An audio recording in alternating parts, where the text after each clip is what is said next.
Good afternoon.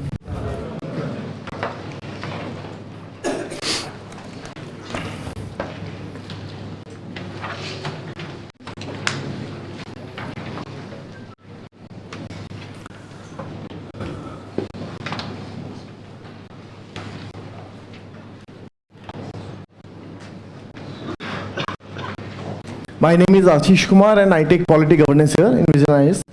Polity Governance is part of which paper? Means? Paper 2.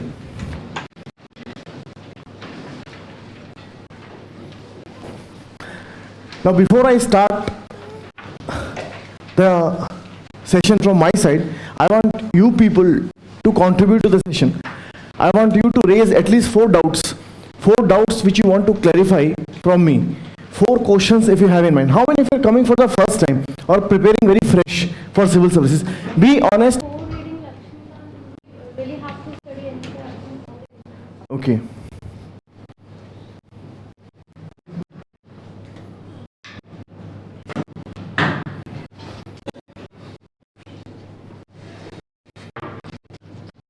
Be frank, be fearless. बोलो. Sir Laxmikant पढ़ने के बाद में ये इंश्योर कर सकते हैं कि हाँ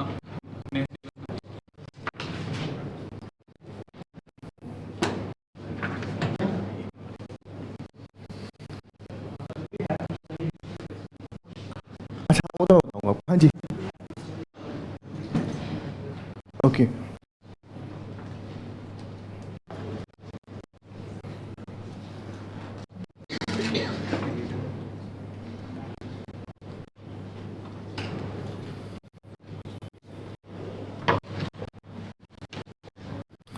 Last question. हाँ जी. In context of second question, is NCERT is enough for geography? Geography छोड़ो. Political governance की बात करो. I cannot say anything about. I can say but I will not say. हाँ बोलो. Governance part newspaper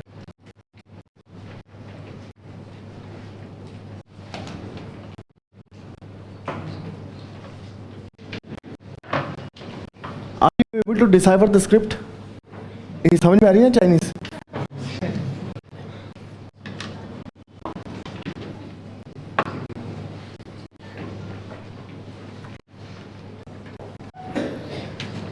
Four questions. I'll elaborate on these points. Let me take it one by one. Right? First, should we read NCERT? Answer is big no. I'm talking about the people who are coming for coaching. I'm not talking about the people who are not coming for coaching. Okay. If you are not coming for coaching, then you should read NCERT. Okay. But then let me tell you one thing. If you have that kind of little bit background, for example, you have read all these things in your school also. So if you have a little bit memories of what you read in school regarding civics होता है ना, so you can avoid NCERT still.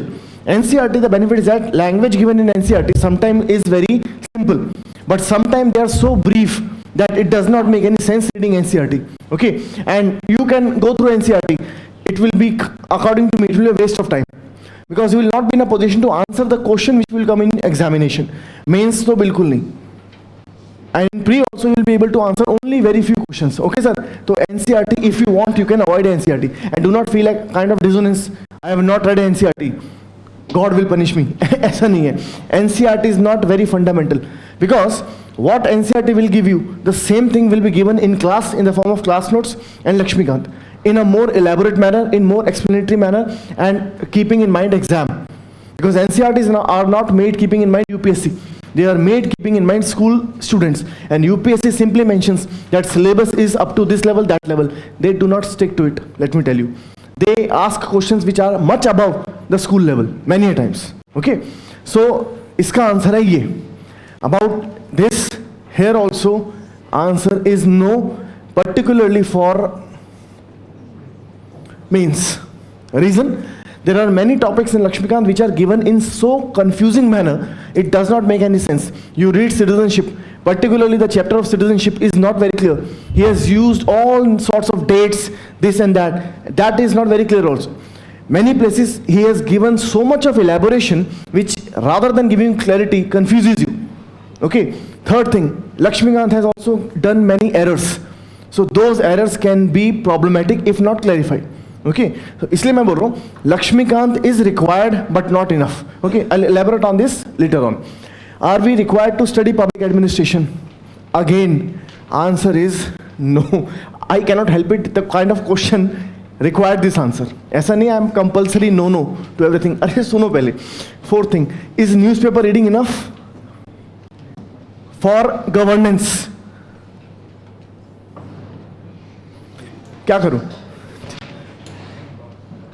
Okay, now I'll elaborate how to move ahead. Okay, हाँ sir बोलो आप क्या बोल रहे थे बोलो.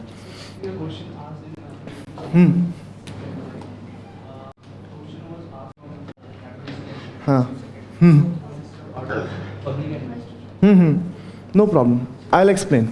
See.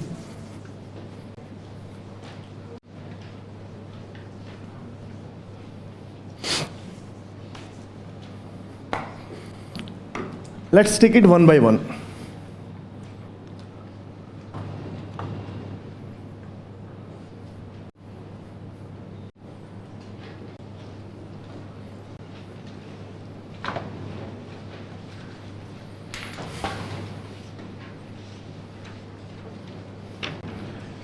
How many questions are asked in pre-GS?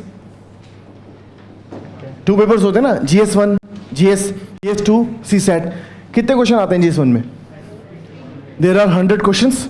Out of these 100 questions, how many questions come from polity part?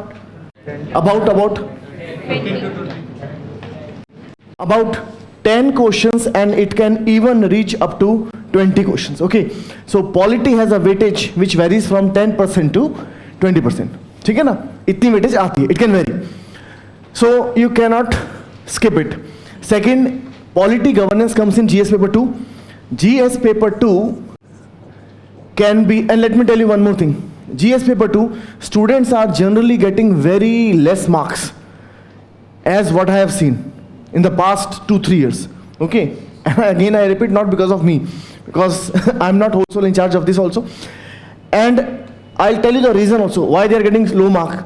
Because few people who have applied this principle, they have scored exceptionally good also. See, GS paper 2 is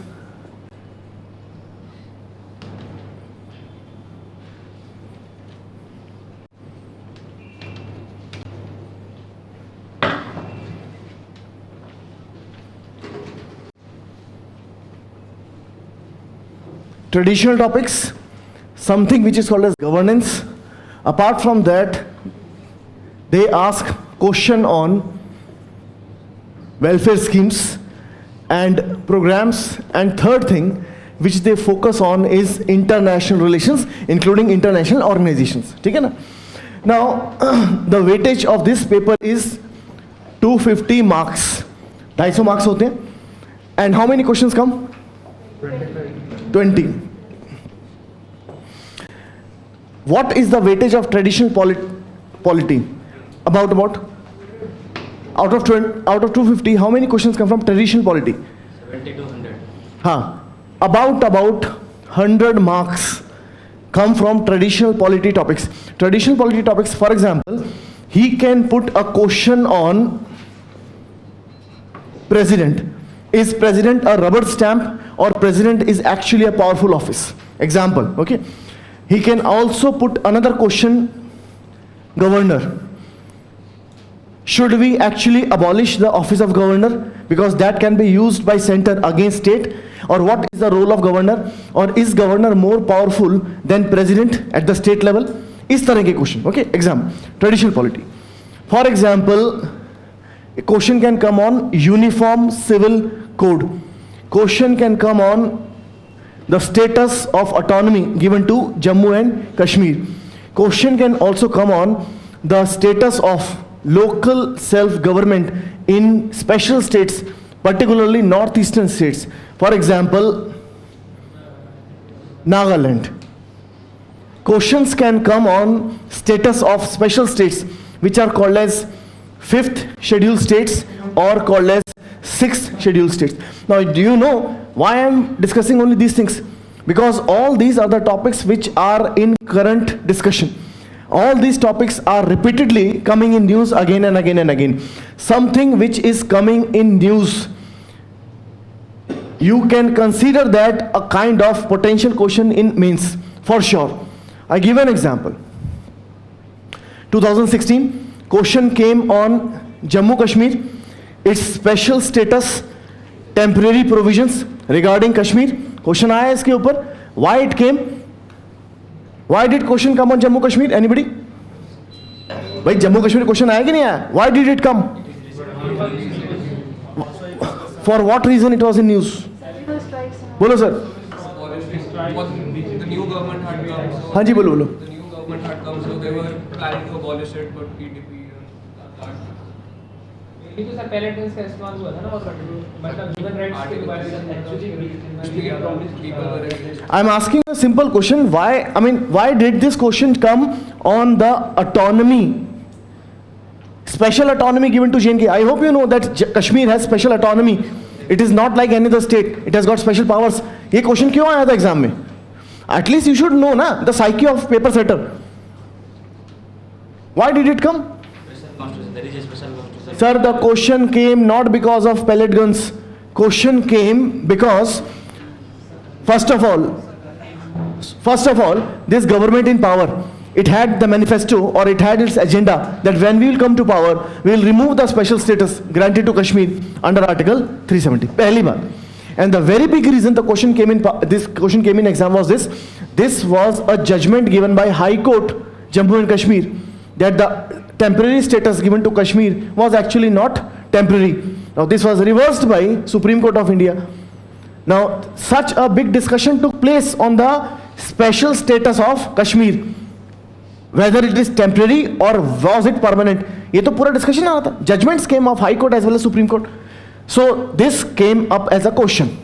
इसके ऊपर आ गया question, and very few people could answer this. Reason I tell you. They just read what is Jammu Kashmir from Lakshmikant. That's it. They did not do homework on that. I'll come on the homework part also after some time. Okay. सिर्फ रट्टा तो लगा लिया. They just mugged up. What are the special autonomic features given to Kashmir? That is not being asked. He's asking why these features are temporary. So you should be knowing a historical background about the special provisions regarding Kashmir. That comes when you work on your own also. Anyways. Another question came on the values which are mentioned in preamble. ये भी आया था ना mains के अंदर question. Now why did this question come in exam? Another 10 marker. Sir copy खोलो. Why this question came? Tell me. Anti-national and national debate was going on. Secularism को लेकर के सर बहुत बढ़िया. There was a debate coming up that we should remove the word secularism from preamble. I mean, because secularism was not initially added in the preamble. It was not the very initial part of the preamble. It was inserted in preamble later on. By which Amendment Act, sir? 42nd Amendment Act. Up when you know this thing, that issue is going on where government wants, not the whole government, at least some ministers, they said this, that this should be done. So this should have alerted you that potential question can come on preamble, and question came on preamble. And he exactly discussed the thing which was in discussion, the features of preamble or the values which are mentioned in preamble, because secularism was one of the values which was in storm. बन गया question उसके ऊपर. Similarly, whatever issue is in news, certainly it can become a potential question for means. Right now, you should do what? This is an approach which I have seen it works for people. What you do is this. Right now I'm focusing on means. I'll take up pre also particularly. One thing which I want to tell you beforehand is this. Done? Should I rub it? One thing which I want to tell you is very, very important for polity and governance.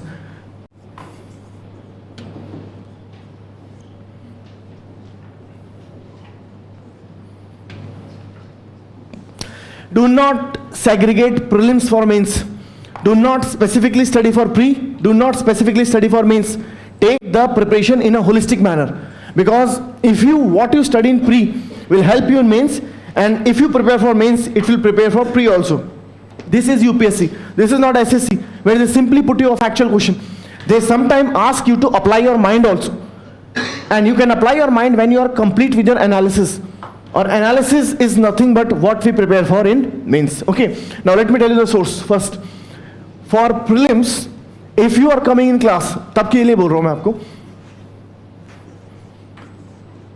class notes which I'll dictate you in the class along with explanation of those notes, because unless you explain, notes have no meaning. Okay, so whatever I'll tell you, I'll dictate you, and whatever I explain you, write down both the things. Okay, because this will be the simplified version of what has been given in Lakshmikant and something much beyond what has not been given in Lakshmikant, but it comes in exam. Okay, so class notes along with only one book.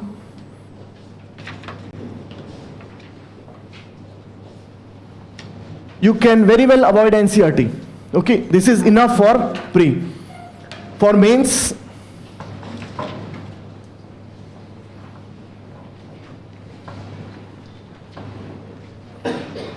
same thing for mains. Now you can ask, if this is same, what extra we have to do? What extra you have to do is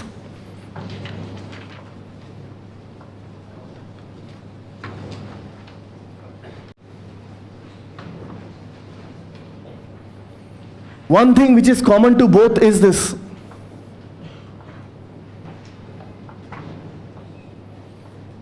Without current affairs, leave aside polity, no subject is complete, including art and culture. कुछ भी आप ले लो, current affair से ही driven है. Current affairs, from what sources you will take current affairs? Do not run around each and every source which is available in market. एक तो let me tell you one more thing. Do not read 10 books once. Read one book 10 times. Every time you read the same thing, you will get a new insight. Even if you read a same note 100 times, 101st time you will feel that you have understood something which was not understood by you 100 times. Understood?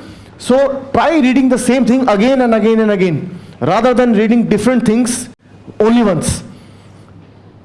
Current affairs. Current affairs, the best source is newspaper. You can go for Hindu or you can go for Indian Express. But I can see a change in the quality of Hindu, because I am reading Hindu for the last few years. So I can see the quality has deteriorated. Hindu is now not giving that kind of analysis which is required for exam. Indian Express, in fact, is giving much solid information, concrete information, and relevant information also. They are coming with a special edition which says explained. So explained takes up a particular concept which can be potential for mains as well as for interview as well as for pre. So ये बहुत ज़रूरी है, right? But then if you can afford both, afford मतलब from point of view of time, if you can afford both, one particular edition is now coming in Hindu which is called as Act 1, where they discuss one potential bill or one controversial bill जो आने वाला है या or it has been brought. Okay, that comes, I think, as far as I remember, it comes on Friday. So go through it. Friday को आता है ना, go through it. That's it. So on Friday you can have Hindu, and that too for that Act 1 topic, right? After that, go for one monthly magazine. एक से ज़्यादा पढ़ने की ज़रूरत नहीं है. Go for only one monthly magazine which comes on mains. One monthly magazine can be any magazine. Though Vision IAS also provide magazine, and that is very well prepared also. There is a whole team which works on that, right? So you can depend on newspaper, monthly magazine if you want, because you will be provided this here in the class. Vision IAS की monthly magazine आप पढ़ सकते हो. Along with that, there is one important thing which you have to do is what? One thing is still remaining, current affairs में. Anybody? Sir? हाँ, reports देखो. Do not run after reports. Reports will be published in the monthly magazine. Reports will be coming in the paper also. Okay. Do not leave this. At least make a habit that you watch at least one debate daily. In fact, after some time, you will become so habitual of watching debates that you will not be able to live without it. Debate का है. And then for debate, which debate you have to follow? I feel that avoid debates which are too slow or which are too fast. Too slow मतलब जैसे कि I don't want to name any channel, but you can very well understand. Some channel they take so much of time explaining very simple thing, and they take pauses and this and that. बहुत सरकारी तरीके से चलते हैं वो. Okay, you can avoid those debates. Particularly, I've seen Lok Sabha TV, Rajya Sabha TV, they take too much of time, right? And some channel, when you open the channel, they fight like anything. In fact, after those debate, rather than getting anything, you get anxiety. Okay, this is times now. So better you can go for a debate which is quite healthy, informative, as well as nominally paced also. This is CNN, IBN, and NDTV. They go at a relatively good pace, right? But let me tell you, any debate you go for, they will be little bit politically inclined. Some will be inclined towards one party, some will be inclined towards other party. You have to understand yourself that how balanced you can take the best of the debate. Let me tell you, when they are checking your copies, they are expecting people who are having a balanced approach towards administration, towards country. They do not want people who are anti-government. They do not want people who are blind towards every fallacy of governance. Okay, so you can watch debate, but with carefulness, that do not become inclined towards a particular political party after watching the debate, right? Itna kar lo. Same thing for pre, same thing for mains. Just strengthen this for mains, strengthen the editorial part for mains. This is enough. You can, your classes will be starting from April 2017, okay, and your next pre is about end of May or first week of June. So you have got 14 months. So for the first 12 months, you can have a very combined study for pre as well as for mains. In the last 2 months, you can sit specifically and take up the questions which have come in pre. आखिरी के 2 महीने में आप pre पे focus करो. But for the first 12 months, you take the preparation in a holistic manner, pre plus mains. Because let me tell you, they are not different from each other, which is a very much prevalent notion कि मैं अभी pre के लिए पढ़ रहा हूँ, after pre I'll take up mains. रुको sir, complete करने दो पहले. उसके बाद one extra thing you have to do for mains is you have to take up answer writing. Answer writing in for mains. Pick up previous year questions and now itself write anything which you can think on the topic. Unless you sit down and write, let me tell you, something to say is very easy. Something to explain is also very easy. But when you have to write that the very same thing in limited words, it becomes very difficult. What to write, what not to write.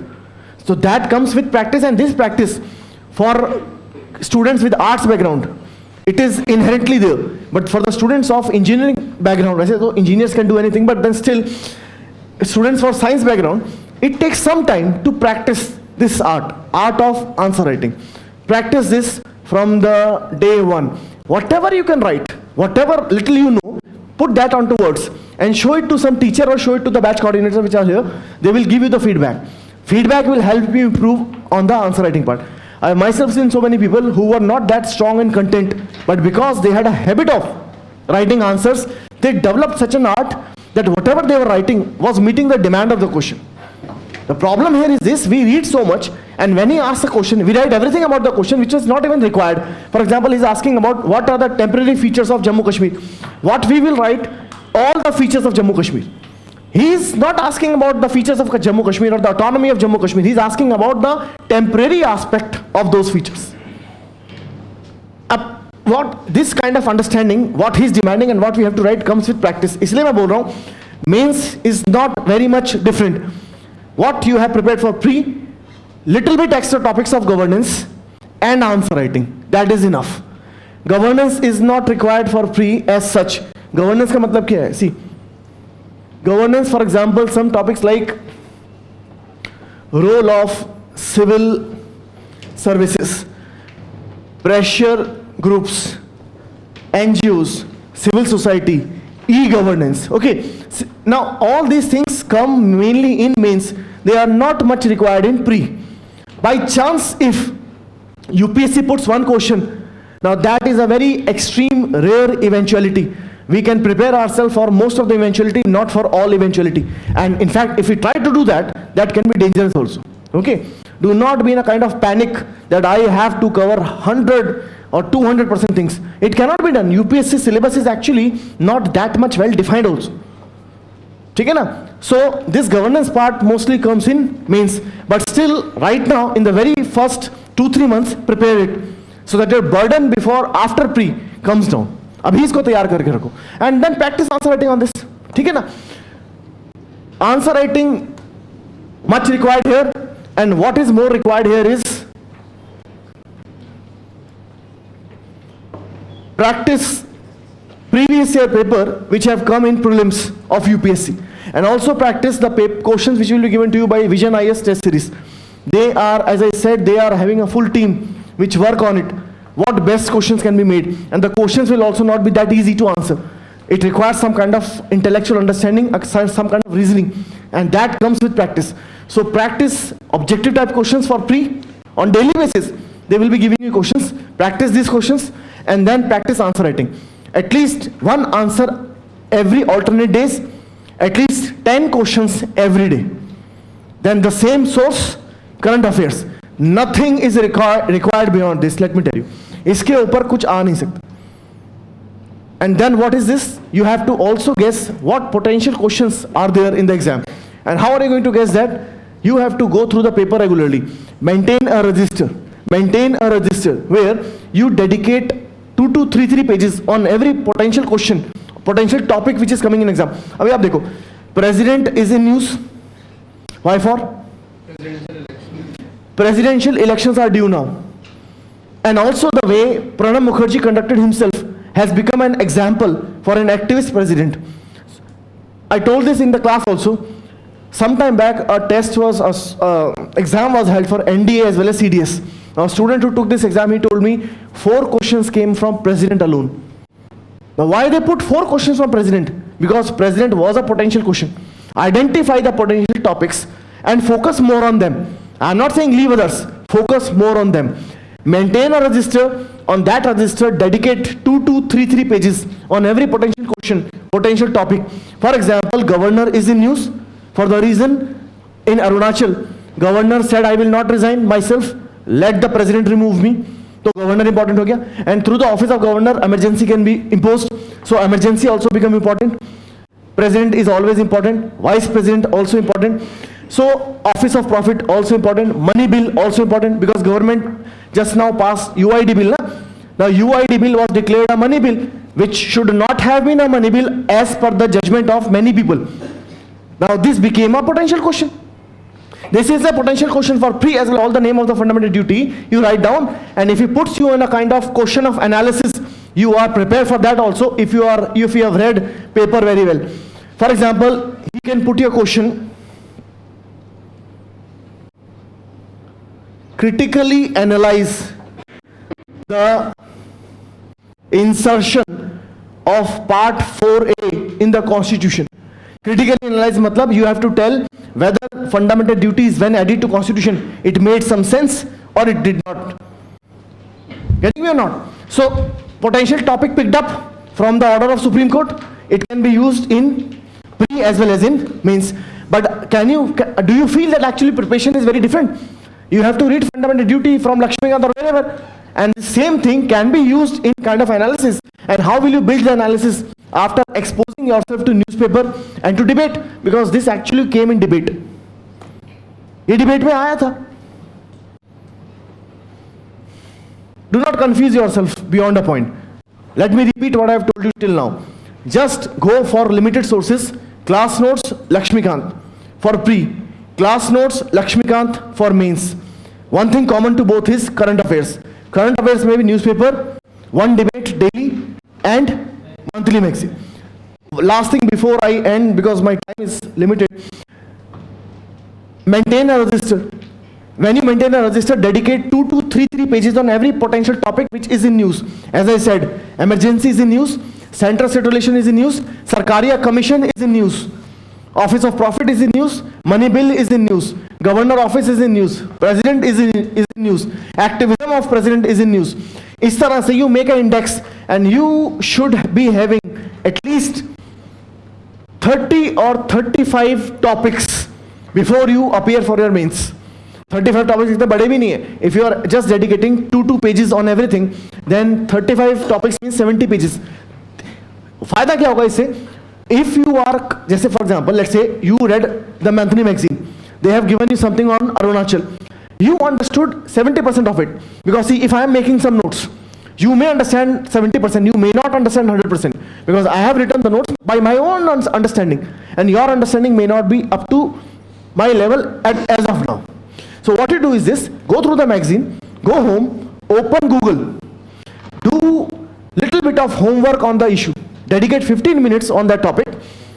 Arunachal ko dalo on Google and see what is the status of Arunachal, why this issue is in news, what are the other ifs and buts of this issue, has this issue come up previously also or is it a recent issue. तो उस पे एक पूरा, you just prepare a whole holistic work on the issue of Arunachal.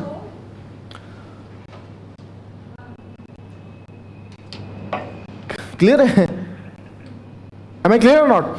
So this way you use the register. और एक बात और, when you have these topics prepared, it will not be easy to forget those things. If I give you a magazine, you read it, you will surely forget. Or if you even remember, you will remember 80% part of it, or even possibly even 50% part of it. 50% will be only vague. When you write that thing by your own hand, it gets deeper into your memory, and then it is easy to recall also. When you have questions coming from those list of in the register, it will be easy to recall everything. अब आपसे मैं पूछ लूँ, can you highlight the areas where Supreme Court has practiced judicial activism? Recent past? Or the fight between judiciary and executive? Can you give me the instances? NJC और कुछ? देखो अब होता क्या है, if you are 100 people here, obviously together you can answer this, but individually to answer you will able to recall only 1 point, 2 point or maximum 3 points. बाकी याद ही नहीं आएंगे, because what you have learned. अब आप ऐसे देखो इसको, let's say we have given you some material on president in the magazine of September. Something was again given to you on president in November. Something again come in February. Now topic is president, but it is scattered in different magazines. Now if you pick up these things and you write them in one place, it will be easy for you to recall everything regarding president. Now whatever question he puts regarding president you can answer, because all the information is available at one place. How exactly Supreme Court has come in confrontation with executive, write down at one place. Whether it can be called as activism or is it adventurism, write at one place. Prepare your own register. This is what I want to say. Okay, and then practicing question is the key. कितना भी पढ़ लो, no matter how much hard you study, unless you practice question, you will not be able to, because UPSC gives what? UPSC will give you a statement and they will give you 5 or 6 options also nowadays. All will be appearing to be correct or all will appear to be incorrect. You have to choose the best. Understand? Before I leave, I just give you a question and let me check you whether you can actually.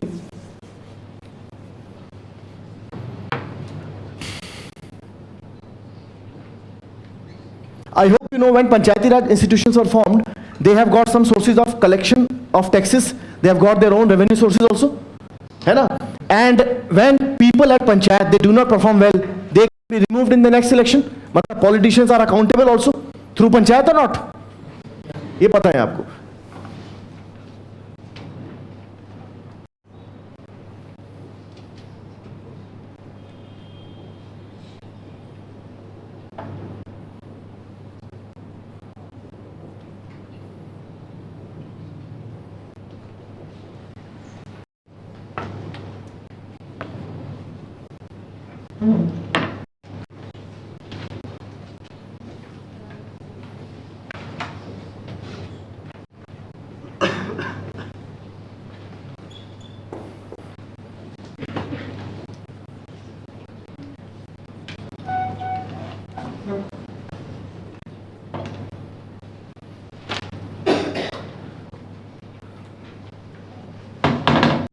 What could be the answer? In a way, all are correct. Second one. Hanji sir, what is the answer? Sir, second one. Second. First participation. 1 and 2. First. Sir, second. You can have both. Okay. Let me tell you. Both the options, first and second, are correct. But many people, ये question exam का है, this question has come in UPSC. But when this question came, there were so many people who marked this and this also. As he said, all are correct because it appears to be correct. Financial mobilization does take place because of Panchayat. Politicians are held accountable by Panchayat. But then, have you read the question properly? Question में क्या बोल रहा है वो? Bring political accountability was also not the main reason. Main reason ये था, we wanted to involve people in the development process, or we wanted to give a power to at the lower level also below under state. So answer first or two. Second, third are true, but this does not match the demand of the question. Demand क्या है? Fundamental purpose of bringing Panchayati Raj institution. Or if I put you a question, directive principles of state policy are enforceable by law.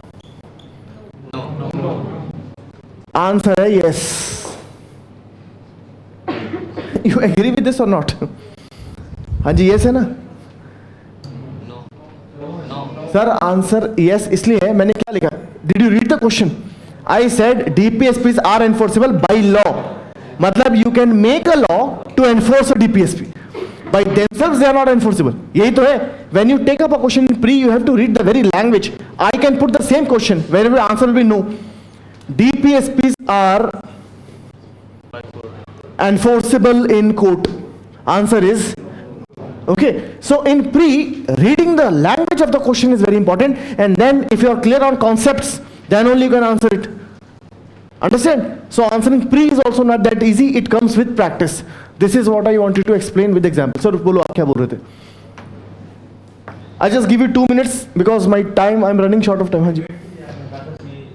Lok Sabha और ये all India radio में जो आता है. हाँ जी. See, you can go through Lok Sabha and All India Radio debate also, but Vision IAS website also, they give you some links, okay, which are very good for undergoing the debate part. But I think Lok Sabha, this and that, rather than going through all these things, take up one debate and go it daily. Source मैंने आपको बोला ना, you can go through NDTV, CNN, IBN. If you go through Lok Sabha TV, then also no problem. But some people, when they come, some panelists, they are so slow. They take 2 hours and they give you something which is worth 10 minutes. So you have to be, use your discretion. ठीक है? Instead of making physical notes, can you make e-notes of current affairs? Sir, you can make e-notes of current affairs, but the problem is that there you have to write with pen. So when you're writing by yourself now also, it will help you develop a kind of tendency towards answer writing there. E-notes, medium is different, na? But it would be easy to sum up, like President news. To sum up, you leave 3 pages on President. If something is coming in, you keep on adding, na? So it will be summary at one place. E-notes, I don't prefer. You can have your own ease. Sir Indian Express पूरा paper पढ़ना है, उसमें भी क्या important बताऊं आपको. But yes, do not read the things like somebody stole somebody's bike. इसको क्या पढ़ना है, बाकी पढ़ो पूरा. This was complete from my side. Yojana Kurukshetra, you can, if you have time, though again magazine they will be adding these things also, but if you have time, buy Yojana Kurukshetra and read the most important part of it.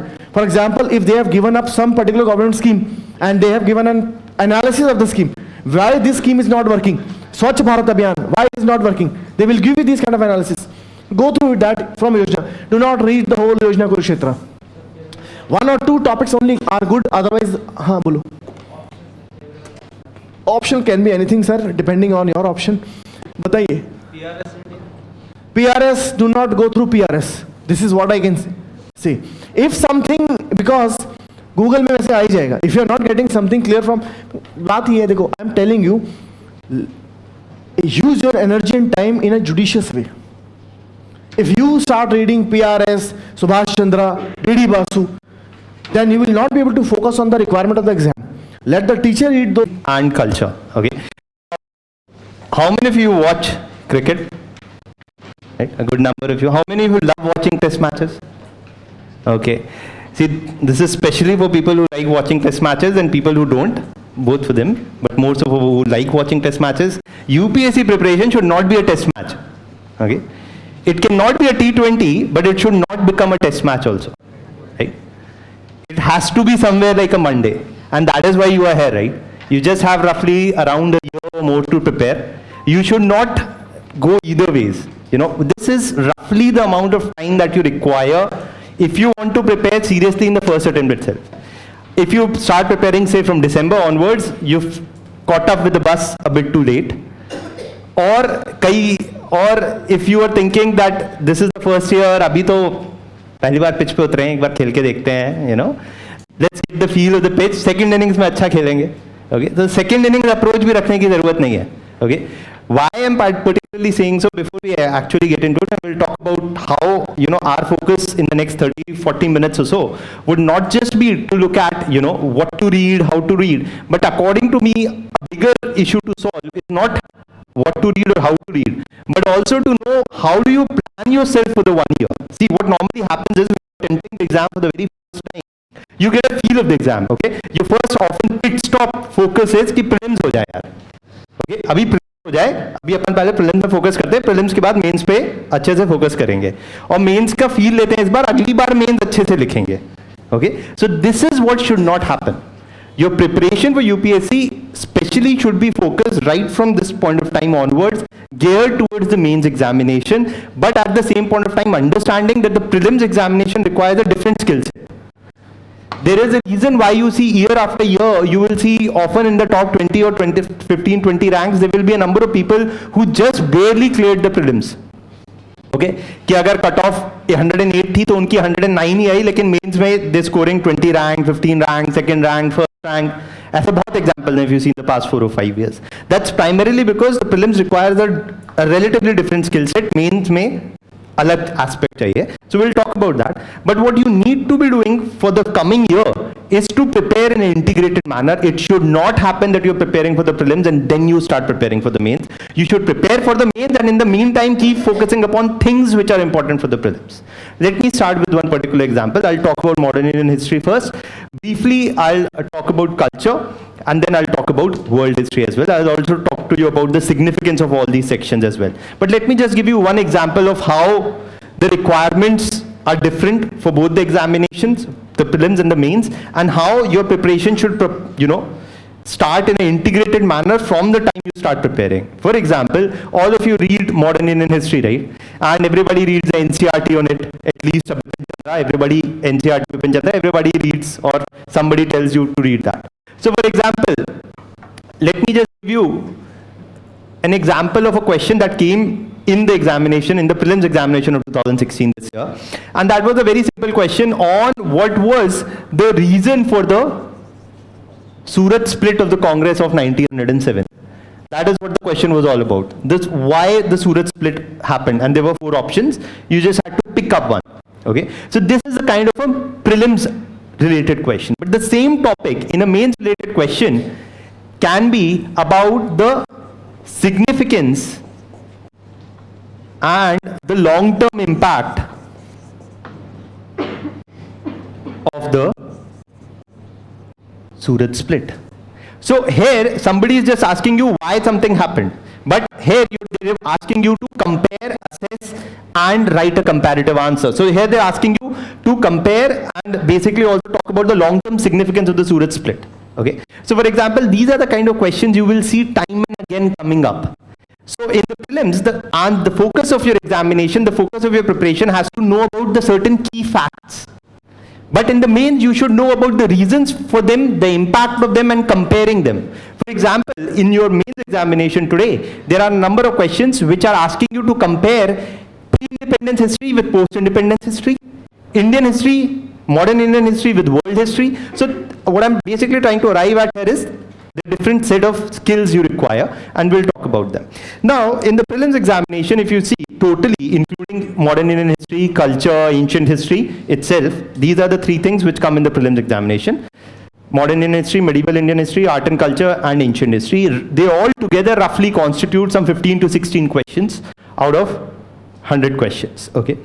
Then, if you break them down even further, out of these 15, 16 questions, you will find in your prelims examination roughly 8. So if you see in your prelims examination, out of the total 16 questions from all the section, roughly 8 to 10 you will find from modern Indian history, and partly also from medieval Indian history. We saw in the last 2 years there have been some questions from medieval Indian history as well. And the rest, roughly 6 or so questions, is rough. This is a rough breakage where you will find questions related from art and culture. Okay, this is about the prelims examination. Now, the beauty of the prelims examination is that what is the average cutoff if you see for the past 4 years? This is somewhere between 106 to 114. This is the rough range for the past 4 years. When I talk about, why do I say only past 4 years? Because since then, when is the pattern has changed, right? So when you see at the past 4 years, this is roughly relatively the cutoff. When you see in your prelims, and prelims is a very unpredictable exam. My point of assertion is not this, that the prelims is an easy exam and the mains is a difficult exam. No. Both of them are unique in their own ways. So if you see, you need to get 52 out of 100 right. If you want to, I'm saying, if you say at the lower end 104, 105, if you consider as the cutoff, you need to get a total of net 52 questions. If you say at the higher level, you can say roughly 56, 58 questions right, out of 100. Now, in this section, if you look at the whole prelims paper, the modern Indian history, geography, polity, economy, these are what we also call as, and also ecology to an extent. These are areas which we call as more static areas. Okay, and these are areas which do not change. मतलब आज आप, if you give the exam this year or next year or next to next year, they're not going to change, right? Your first focus, and that is why I'm saying in history, your first focus in history has to prepare these areas rock solid. So whether it is paper 2 and paper 3 in the mains examination, there are 4 papers, right? In paper 2 and 3 in the mains examination, you will find these are relatively more dynamic papers, current issues, current bills, laws, ये सब पे related questions आते हैं. But when you see paper 1 in the mains examination has history, geography, social issues, right? All of this is static portion. Once you have done this properly, means you can focus on paper 2 and 3 later. Meaning, what I'm trying to say is, suppose you start your preparation today or in the coming month. You're focusing on paper 4 is ethics. Okay, ethics में भी कुछ change नहीं होता है, right? There may be new case studies which may come, but that's all, right? So when you look at paper 1 and 4 in the past 4 years, and you look at the marks that students have got who have cracked the exam, you will see paper 1 and 4, the average scoring has been much higher than paper 2 and 3. So average score of paper 1 and 4 has been higher. Why? Primarily because these are static areas. इसमें कुछ नहीं बदलना है. So आपका focus, your first aim should be to consolidate on these areas, leaving the time between your prelims and mains to focus in GS on paper 2 and 3 and on your optional. और paper 1 और 4 आपका solid तरीके से तैयार रहेगा. Paper 2 and 3 we say are relatively more challenging, but paper 1 and 4 are relatively more easier. Now when we look at history, let's look at the mains thing for a minute. I'll talk to you about certain important topics also that we'll cover and we should be covering and one is expected to cover. But before that, let's look a bit about at the mains examination question paper distribution. Now paper 1 has a total of 250 marks, right? If you see the number of questions that are asked, and this in the mains examination has a different course. In the mains examination, there's world history also and there is post-independence history also. Okay, so from total of a modern Indian history, world history, post-independence history, total maximum if you include them together, okay, what do you get? How many questions do you get? Out of a total of 20 questions, you will get roughly in the range of 6 questions. Okay, around 6-ish, 7-ish, that's all that you will get. Now these are just 6 questions where you have to study 3 different aspects of history. How rewarding is it? Once you see, देखिए बच्चे क्या होता है कि sir मैं इसके लिए कौन सी बुक पढूं, इसके लिए कौन सी बुक पढूं, इसके लिए कौन सी बुक पढूं. 6 क्वेश्चन के लिए अगर if I am just telling you one book each to read, you're reading 3 books, right? So for covering 6 questions, you have to put in a lot of time and effort, something that is not very rewarding. देखिए UPSC preparation is not about knowing which books to read. It's about knowing what not to read. It's about knowing कि okay, these are the areas that I don't need to read a full book for. These are the areas I should be able to do it with my class notes or supplementing them with something online and minimizing the time required to get the maximum output. Because you have देखिए क्या होता है जब हम normally मैं यहाँ खड़ा हूँ, मैं आपको बोल दूंगा कि आप ये बुक पर से यहाँ से ये पढ़ लीजिएगा, यहाँ से ये पढ़ लीजिएगा. 4 more teachers will come, they'll tell you 4 more things. You'll go home, you have a whole list of books, right? आप डिस्ट्रिक्ट कलेक्टर की जगह बुक कलेक्टर बन जाएंगे ना, मतलब आपके पास बहुत सारी किताबें हैं, इसमें से ये पढ़ेंगे, that is not feasible. So the next important thing to know about UPSC prep and the history section in general, but applies to everything, is that if you read something once and you think you will go to the exam reading something once, don't read it. If till you are not sure that you can read something thrice before going in the exam, don't read it. You just have 8 minutes to write an answer. You have to write that answer in 250 to 300 words. You cannot do this unless or until you have read the topic thrice. Okay, so reading again and again the same thing is very important. Now reading again and again का भी मतलब ये नहीं है कि आपने एक बार NCERT से पढ़ा, एक बार आपने क्लास नोट से पढ़ा, एक बार आपने बिपिन चंद्रा की कोई और बुक से पढ़ा. Reading the same thing thrice should be from the same source. Okay. Now, more than to, I'll talk to you about the books. That's a very peripheral issue. It will take just 2 minutes. At the end of the lecture, I'll tell you about the books for all the topics. But what I want you to focus upon is something that I say is your own summary. Something that you should make for yourself. What we suggest to people for paper 1 and 4, and I also suggest that for 2 and 3, but even if you can't do it for 2 and 3, for 1 and 4 at least, आपके पास history में you should know 50 subtopics. Okay, these are 50 subtopics. I should have my own summary on these 50 subtopics that I will revise one day before the exam. One day before the mains examination, before paper 1, you will have paper 1 and 2 on the same day, 3 and 4 on the same day, right? So 1 and 2 के पहले आपको एक दिन पूरी history भी पढ़नी है, geography भी पढ़नी है, सोशल इश्यूज भी पढ़ना है, पॉलिटी भी पढ़ना है, IR भी पढ़ना है, right?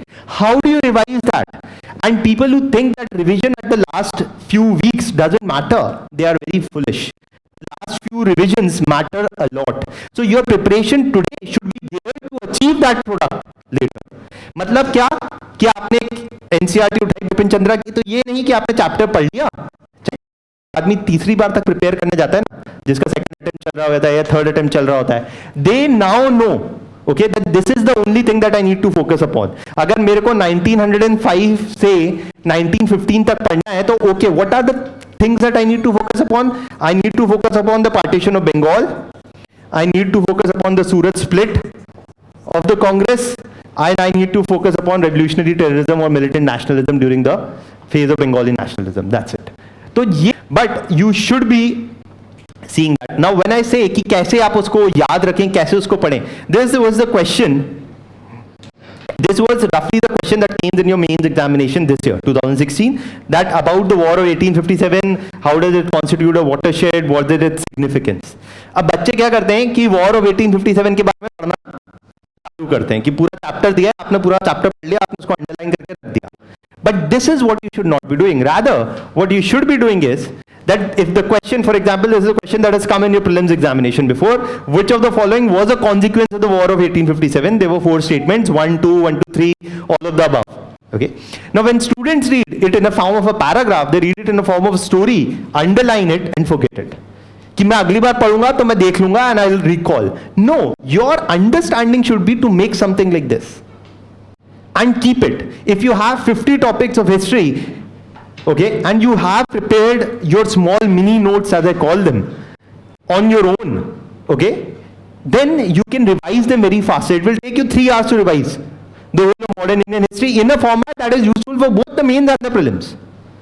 Okay, so in the sense, for example, when I talk to you about the war of 1857 and the consequences of the war of 1857, one of the first things that we all read about, in even if you haven't, is that the rule of the East India Company ended and it became a British government-owned company, right? So that was one of the important consequences. There was a change in the army that's called the Europeanization of army. The British realized that they needed to increase the intake of Europeans within the British Indian army, and so they increased the intake of Britishers. They also brought in other aspects with reference to the army. Also, the policy with reference to the princely states underwent a change, and the policy of annexation was dropped.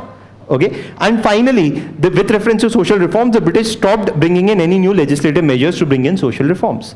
So if I'm supposed to write an answer on the consequences of the war of 1857, I don't need to build a story. I know these are the 4 or 5 main points. I have them. I write them in a point-wise manner. That is only how I can write an answer in 8 minutes. So when you are reading for the first time itself, your focus should be to prepare notes in a manner that are useful for the third time. To prepare notes in a manner that you can write that down in 8 minutes. Otherwise, it's useless. Otherwise, it's a test match. You get on the field, the first day तो you're taking the field, अभी तो चल रहा है, second day पे you start playing. Okay, that's not something that should happen. Okay, so that is what I particularly mean. Let me give you another example about this. Is also an aspect that has been included in the mains examination syllabus recently, since the syllabus has changed, and that is the period also from 1700 to 1857. Earlier that was not included in the syllabus of the mains examination, but now has been included, the period since the fall of the Mughal Empire. Now when people talk about the fall of the Mughal Empire, they will read another chapter on it. But my point is that if you can just write down the 5 points and you can later elaborate on them in the answer, that is where you have actually understood not just the subject, but also have understood it according to the needs of the exam. You're not here to become the next historian of the day, right? किताब तो नहीं लिखने वाला है modern Indian history पे ये पढ़ने के बाद. So your aim should be actually to prepare in this particular fashion. That Aurangzeb's expansionist policies were a major reason why the wars became too expensive in the Deccan and were a reason for the decline of the Mughal Empire. The other was the crisis in the land revenue administration system, that was the Jagirdari crisis. The third reason was also understood as the religious policies of Aurangzeb, which did alienate a section of the population, especially with reference to the imposition of jizya. The fourth reason is the weakening of the military might of the Mughals because of the absence of introduction of military reforms. The fourth was no fresh technological inputs, and also the last reason was the decline of agriculture and recurrent peasant revolts. अगर आपको ये पता है तो आपको answer पता है, कहानी पता होने से कोई रेलेवेंस नहीं है. Now, why I'm saying so is, let's look at these important topics for modern Indian history. These are the important topics जो आपके मेंस और प्रीलिम्स. मैं इसमें ये जो लिस्ट है, this is primarily from the mains point of view. From the prelims point of view मैं आपको एक सबसेट बता दे रहा हूं जो आपको पता होना चाहिए. देखिए, this is a list. I think the PPT would be there, uploaded also, is my presumption. So that is that. So what I just want you to focus upon is what is something that I am focusing here on. Causes of the decline of Mughals, causes of the decline of the Marathas, the significance, okay? Then the War of 1857 and its significance, the significance of Gandhian experiences in South Africa. What I'm trying to hint out at again and again is that causes, significance and impact. This is something that is important from the mains point of view. From the prelims point of view, what you need to know is, for example, from the prelims point of view, for example, what you need to know is when you talk about is a certain number of key topics that I'm telling you. And this is something from 1857 onwards, the causes for the war of 1857 onwards. This is something that you need to know when you look at socio-religious reforms. This is something that is pretty important from the prelims examination point of view. Okay, so you will find almost every year there would be one question from one of the important social or socio-religious reformers in this particular period. So from Dayanand Saraswati to Raman Roy, Vivekanand, the whole list. Okay, so that is something that is an important topic. The next important topic is the Congress and the moderate extremist divide within the Congress. Then is the Surat split of the Congress and the partition of Bengal. और इसके बाद एक जो prelims के लिए बहुत important चीज है जो मेंस में नहीं आती है, and that is again and again about the whole series of reforms that have come, that the British constitutional reforms that the British introduced. For example, in prelims this is a very high yield topic जो often mains में नहीं आता है, and that is about the whole series of reforms, the Council Act of 1861, the Council Act of 1892, the Morley-Minto reforms of 1909, the Montagu-Chelmsford reforms of 1919, the Government of India Act 1935. The unique characteristics of all of these things is what you need to know. You don't need to know the facts. When I say facts, you don't need to know the dates, you don't need to know the names, you don't need to know the year. वो prelims में कोई नहीं पूछता यार, वो सब 10 साल पहले पूछा जाता था कि कब आया, कब ये रिफॉर्म हुआ. The dates, the names are not important. What happened is important. So nobody asks you today in the prelims examination that the Rowlatt Act was introduced in which year. The question in your prelims examination was, what was the Rowlatt Act about? Okay, this is the question in your prelims examination. Nobody asks you a question that who introduced the Ilbert Bill. The question in your prelims examination was, what was the Ilbert Bill controversy about? Okay, so you should know what not to focus upon. For the prelims examination, you neither for your prelims or nor for your mains, you do not need to focus upon names, dates of people, okay, unless and until they're very important, and they're very few which you need to remember. Apart from that, you need to look at these things in a comparative fashion. How was the reforms of 1861 different from 1892? What was introduced for the first time in 1892? What was introduced for the first time in 1909, 1919, and 1935? That's something that you need to know.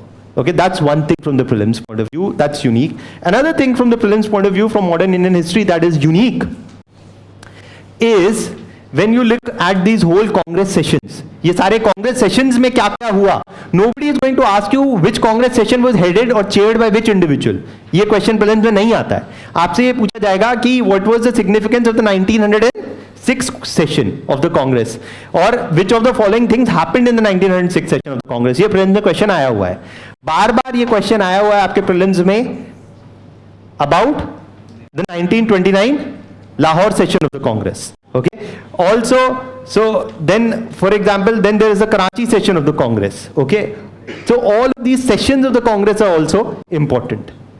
Now, this is also something there, but also the last thing that is important from the prelims examination point of view, which does not come in the mains examination often, is the whole series of governmental committees that came from the time of August offer of 1940. देखिए 1940 से 1946 का जो period है उसमें जो government committees आई हैं, they are very important from your prelims point of view. So for example there was the August offer, then there was the Cripps mission, then there was the Quit India movement. You cannot believe आपके prelims examination में this is also a question that came in 2014, that the Quit India movement happened because of the failure of what? The August offer, the Cripps offer, the Wavell plan, or the cabinet mission plan. And the answer was the Cripps mission. Okay. So, and to understand all of this, you also need to know what were the unique things, or what was the government proposals given in all of them. And for this I also say that you should use what we say in history is a timeline approach to study. You should see ki, okay, you should make your own timeline, that you know, and that is what we do in class itself, is to make certain timelines for all the periods. So for 1700 to 1750 I'll make you a timeline putting down all the important events and the important things which have happened. Or from 1940 to 46 we'll make a timeline, and that is something that will put towards all the important events that have happened in a particular period. So this is how you need to focus upon. Your aim is not just to know कि इसमें क्या हुआ और इसमें क्या हुआ. You need to know how is the August offer different from the Cripps mission. Okay, that's your focus. Now that's all about modern Indian history. Let me just talk to you a bit more about. Let's first talk about. There are more topics which are given here. Okay, और आपके mains के लिए एक जो topic बार बार जिससे question आता है. Okay, this was a topic that we gave in the test series also this year, and this was a direct question that came in the mains examination also this year. That of comparing Bose and Gandhi. Okay, so comparing Gandhi and Ambedkar, this is also a question that has come before in the mains examination, and this is also a very high yield area. So ये comparisons भी mains में बड़े आते हैं. Okay, तो mains में इस तरीके के क्वेश्चन आजकल ये लोग और पूछ रहे हैं, that they are asking you to focus upon what would have happened if Gandhi would not have been there, what would have happened if Ambedkar would not have been there, what could the partition have been averted, was the partition inevitable or not. This is the understanding that you require for the mains examination. The problem is that even for answering these questions, you cannot answer them with knowing only some aspects of history. You have to understand the whole thing in its continuity. Meaning, आपको एक answer अगर वो 1940s के बारे में भी पूछ रहा है, आपको 1900s के बारे में भी पता होना चाहिए कि क्या हुआ था. Then only you can build a answer. Okay, so that is there. Now let's talk a bit about culture. देखिए culture के साथ दिक्कत ये है कि बच्चों को लगता है कि culture तो बहुत ही boring है ना. और कल्चर के लिए what they'll start doing is, अब 2 months before the prelims examination they will pick up एक कल्चर की बुक और अब भाई हो जाओ चालू. Okay, so this is the problem, and this is not the way you should approach culture. The first thing to do for culture, I strongly recommend, is to use the NCERT 11th class for culture. Okay, this is one book that you cannot do without. Okay, so NCERT 11th class, art and culture, that is something that you need to read. One of the unique things why I say that book is amazingly good as compared to any other book is that it has a completely pictographic approach. ऐसा नहीं है कि वो rocket architecture में these are the features and you start memorizing those features. No. Huh? There's only one art and culture, NCERT 11th class, there's only no old and new, there's just one, and it's a red glazed NCERT, and it's available on the website of NCERT also. It's available in the market also. Okay, it may not be completely available in print, wo photocopy hoga, whatever is there, but it's there.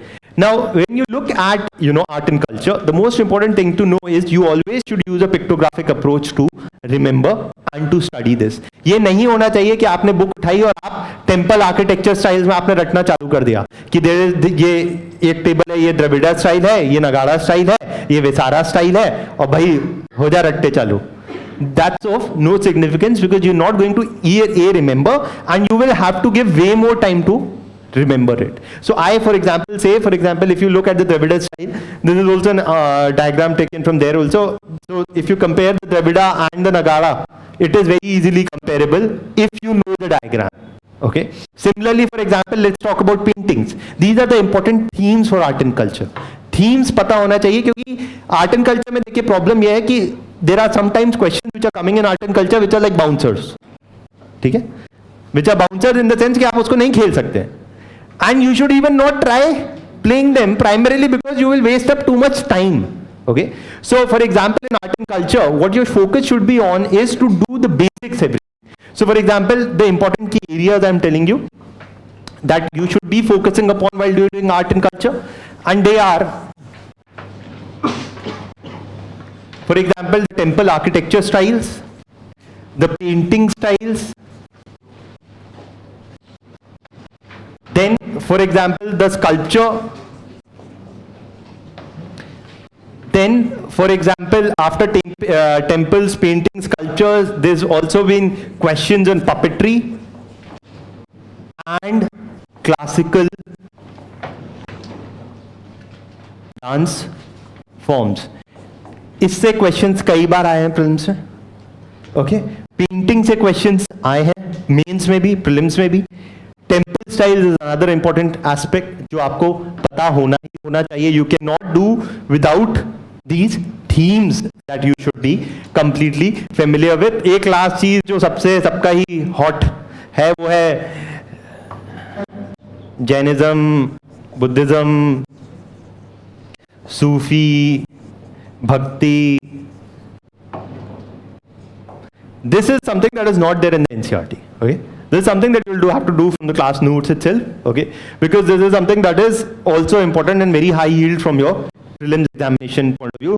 पिछले 1 या 2 साल से question नहीं आए हैं, लेकिन उसके पहले 2 साल और उसके पहले भी कईयों साल बहुत questions, there have been many questions from Buddhism and Jainism which are completely high key areas. So before you start preparing, your focus should not be on finding about which books to read. ये बच्चे पूछते हैं वो सवाल जिन्हें कुछ, जो जब मेरे से बच्चे आके ये सवाल पूछते हैं कि सर मैं कौन सी बुक पढ़ूं, so I feel that they've not done their homework. They should come and ask me कि sir which are the topics I should read. The second question should be from where I should read these topics. So I am trying to focus on the topics. Now I'm just giving you another example, something that is not per se of history, but this is just a minute of an example of how, suppose आप agriculture newspaper भी पढ़ रहे हैं, economy की class में भी पढ़ रहे हैं, नोट्स में भी पढ़ रहे हैं, स्टडी मटेरियल लेके भी पढ़ रहे हैं, योजना से भी पढ़ रहे हैं, ईपीडब्ल्यू से भी पढ़ रहे हैं, तो क्या करें? एग्रीकल्चरल में पीएचडी तो नहीं करनी है आपने, है ना? तो आपके पास you should have the problems of the agricultural sector. These are the 4 problems of the agricultural sector. This is the way forward of the agricultural sector, and this is just a summary that I made in 15 minutes from your economic survey, agriculture chapter. Now when you read a chapter and you underline it and you keep it, it's a waste. Don't do that. You make a summary that you can use later, add upon it later. आप अगली बार class में अगर agriculture पढ़ रहे हैं तो उसमें से अगर आपको कोई 3 नए पॉइंट मिले तो आप इसमें जाके यहाँ जोड़ दीजिए. तो यही तो आप आखिरी में रिवाइज करेंगे. क्लास नोट्स थोड़ी रिवाइज कर लेंगे एक दिन पहले बैठ के.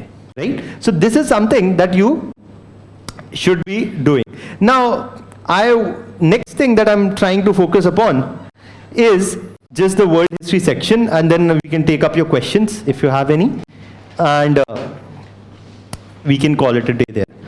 Now, when we talk about world history, okay, now the first important thing to know about world history is ये सिर्फ मेंस में आता है, तो इस पे किताबों की किताबें पढ़ने की कोई जरूरत नहीं है. मॉडर्न इंडियन हिस्ट्री जितनी डेप्थ में पढ़नी होती है, you don't need to read world history in that kind of a depth. It is not important to read world history in that kind of a depth.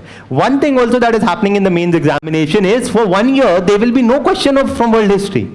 From the next year, in the next year there will be 2 questions. 1 year there will be no question on post-independence history. Next year there will be 2 questions on post-independence history. So they have enough spectrum to cover.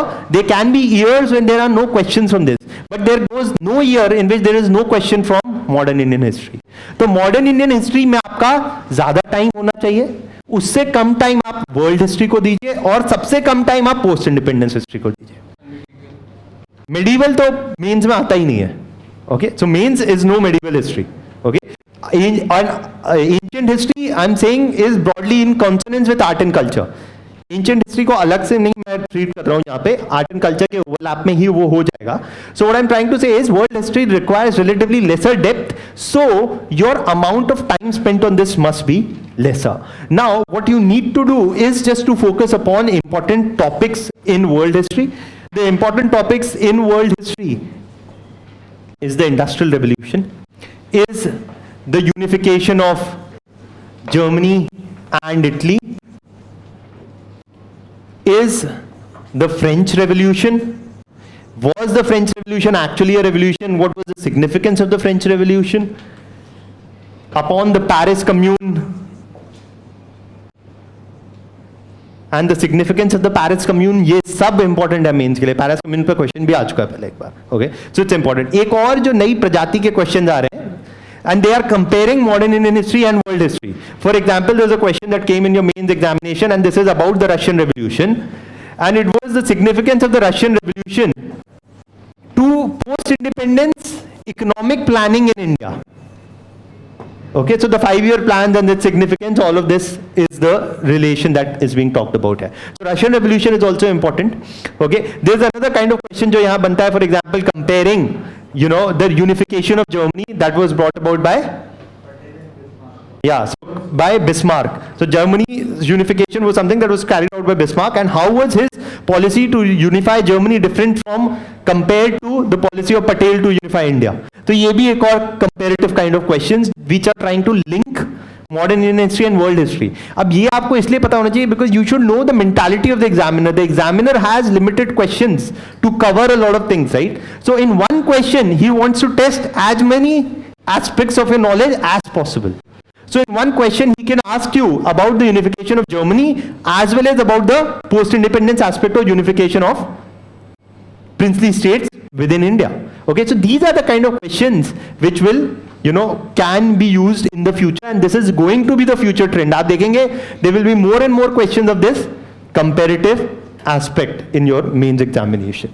Okay, so the Russian Revolution is important. World War I के causes, its significance is important. World War II is important. एक और topic जो important है, and that is the Great Depression and the significance of the Great Depression. The significance of the Great Depression, 1929 economic depression that happened, and its significance to the world economy. उसके बाद एक post-independence, एक post-World War II, World War I and World War II both are important. Post-World War II से आपके mains में भी बहुत questions आए हैं पिछले 2-3 सालों में. So there was a question in the Suez Canal crisis of 1956 in your mains examination. Okay, so post-World War II, the Cold War era है, that is also something that is very important to know. And the important events in the Cold War era में क्या है कि पूरी किताबें नहीं पढ़नी है आपको.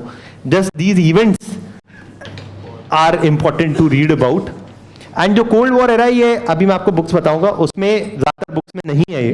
There are only a few books which are there. Thankfully there is one NCERT also which is there. It's a very good NCERT. Okay, so I will tell you about that also.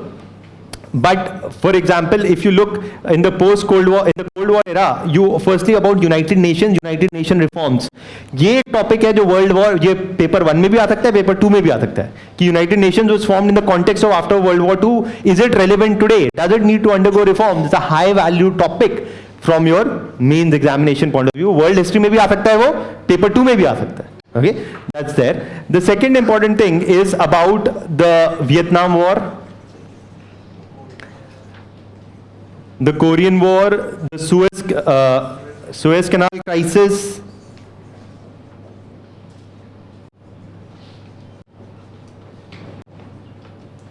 or the Bay of Pigs and the Cuban Missile Crisis.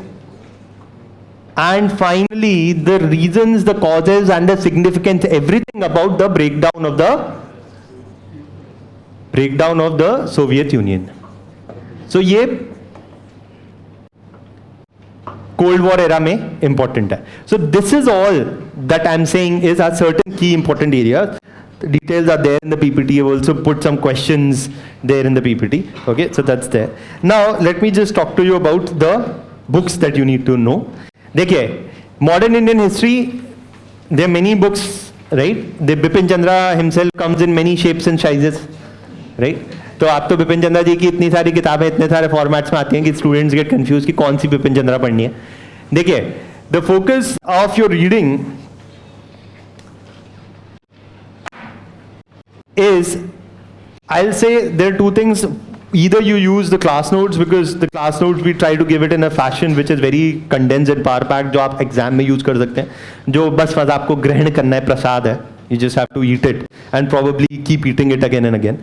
So that's it. Or in terms of notes, in terms of books, for example, Spectrum is something that people talk about, right? Spectrum Modern Indian History is one book that I think one can safely refer to. About Bipin Chandra, which comes in many forms, what you should not use, which Bipin Chandra you should not use, I'm saying, is the thickest one, India's Struggle Till Independence, the main Bipin Chandra. Unless and until you are a history optional student, you don't need to read that because it's too thick, it is too time consuming, is not that useful for you unless until you are a history optional student. So Bipin Chandra में आप NCERT जो है वो पढ़ सकते हैं. देखिए, my best suggestion if you want to read is NCERT is very good. Okay, NCERT से स्पेशली द 1700 टू 1857 वाला जो पोर्शन है, okay, it's very good to read from there. Okay, NCERT से क्वेश्चंस आपके ना प्रीलिम्स के ना mains के कोई सॉल्व होंगे, लेकिन NCERT just gives you that backdrop. Okay, if you're trying to do a so-called self-study or something, it gives you that backdrop that builds a good story. But so question solve नहीं होंगे, question यहाँ ही से solve होंगे spectrum से, ठीक है. लेकिन spectrum से भी जो क्वेश्चन सॉल्व होंगे, स्पेक्ट्रम इज लाइक लक्ष्मीकांत, ठीक है. लक्ष्मीकांत की एक खासियत है कि लक्ष्मीकांत की सिग्निफिकेंस प्री पे ही चालू होकर प्री पे ही खत्म हो जाती है. There is nothing that comes from Laxmikanth in the mains examination. Okay, in a similar manner, Spectrum was also something that you will going to rely primarily upon from the prelims examination. Mains के लिए the comparison kind of answers you can only build when you are reading with that mindset from the very start. Okay, so Spectrum is not going to compare things for you and give it to you. You have to know that these kind of comparisons can come and then you read the text so you can build your own comparisons, or the class is going to be relatively more useful for that. Okay, that's there. That's about. इसके अलावा कोई और किताब पढ़ने की जरूरत नहीं है ही नहीं. ओके, मतलब I am saying there is no use if you are doing it, it's out of interest. There Plassey to partition is there by Shekhar Bandyopadhyay. So Plassey to partition is again for people who are history optional student. Otherwise there are certain fringe areas जो mains में बहुत आते हैं, जो spectrum में नहीं है, जो एनसीईआरटी में नहीं है. ये मेंस में इसमें बड़े सवाल आते हैं. जैसे एक है royal Indian navy and significance of Rin mutiny. और उसके बाद विमेन पे पिछले 4 साल में 3 बार क्वेश्चन आया है हिस्ट्री में. Women's contribution to freedom struggle, women's significance of women's struggle to the freedom struggle, role of backward class to the freedom struggle. ये सारी चीजें शेखर बंदोपाध्याय में दी हैं, but I don't want to read you to read the whole thing for that. That's of no relevance. What you should primarily rely upon is the class handouts, and it is going to be very useful to cover these fringe areas. Okay. Now, उसके बाद culture में आप आ जाइए. देखिए, culture में again I से बहुत सारी बुक्स हैं. ओके, कोई जरूरत नहीं है. कल्चर में आप एनसीईआरटी पढ़िए 11th क्लास वाली. उसके बाद एंशिएंट इंडिया की एनसीईआरटी पढ़ लीजिए. I don't remember which class it is. Okay, NCERT है ancient India की 7th की है 8th की है कौन सी है I don't remember standards normally. So ancient India की NCERT जो है ये आप पढ़ लीजिए and you supplement this with class notes बस नहीं इसके आगे कुछ और. You don't need to buy anything Singhania this that from the market. देखिए there is no use of a book which is comprehensive but you cannot read it. It's better not to read a comprehensive book that you cannot revise. ठीक है, अगर आपको इतनी मोटी book revise करनी है वो आर्ट एंड कल्चर की है जिसमें से शायद 1 या 2 क्वेश्चन आएंगे और फिर भी कोई श्योरिटी नहीं है कि उस बुक में से आएंगे. It's a stupid strategy to do. Okay, so that is there. So that is my suggestion. Next, when you come to world history, Arjun Dev, NCERT, old NCERT Arjun Dev, or Arjun Dev, the same thing also comes written by Arjun Dev only by Orient Black Swan publication. ठीक है, उन्होंने NCERT को publish कर दिया है. ठीक है, नए हेडिंग के अंदर. तो Arjun Dev world history that is there, but it does not cover cold war era. उसके लिए एक NCERT है and that is NCERT contemporary world history.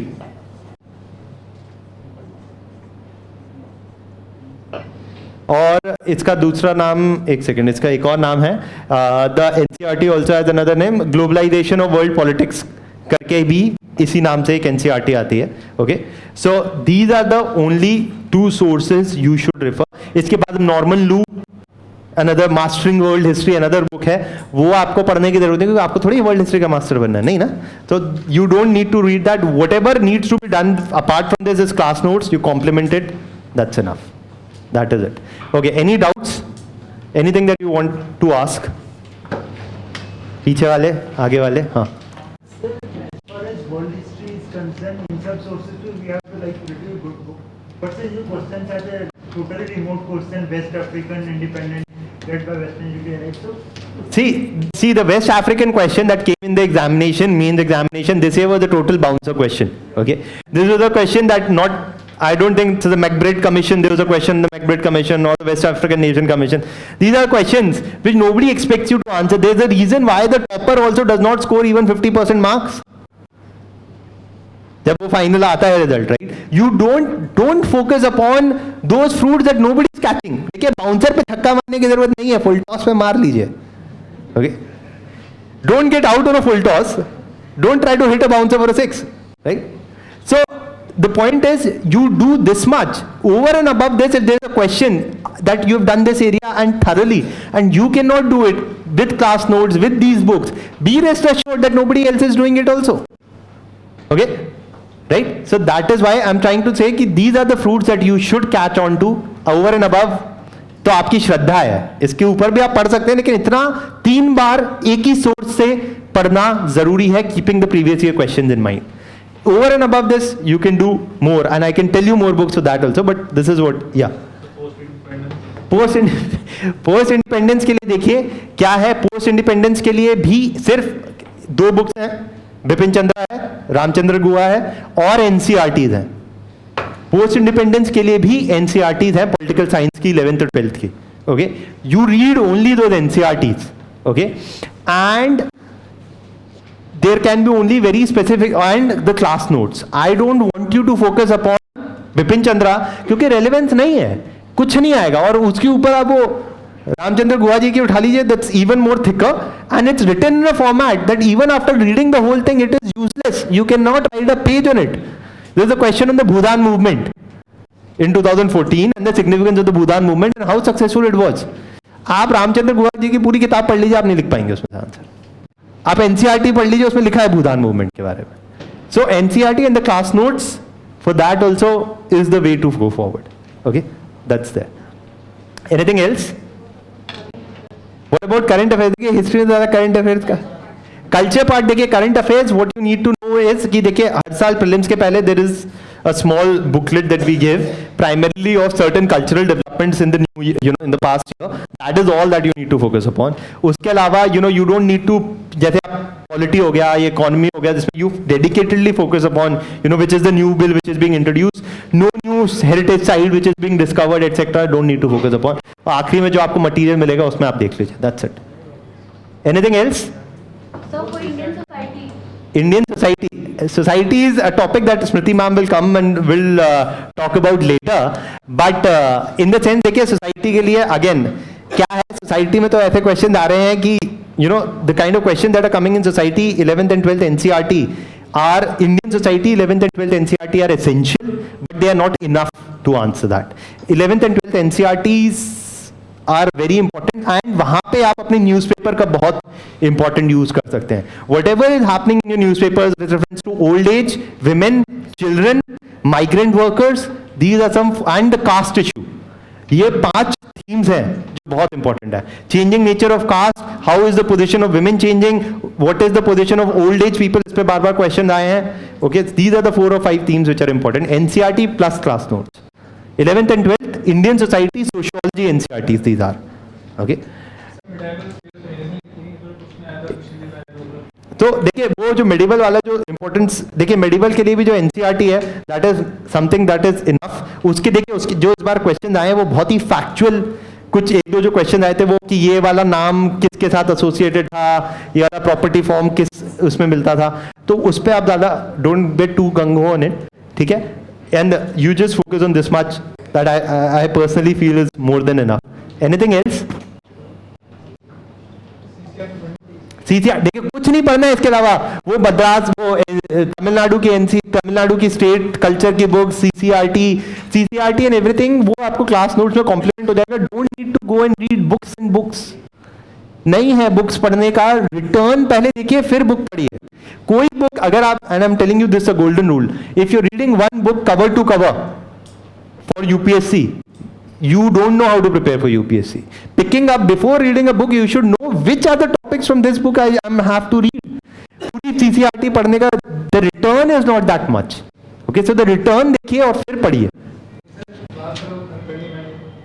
अगर आप क्लास नहीं कर पाएंगे and you have the time, then you can go for it. That's not a problem. But my focus is to give you something that is actually doable. This is the bare minimum. इसके ऊपर आपकी श्रद्धा है ना? Whatever you want to do above this, but this is something that you must do. Anything else?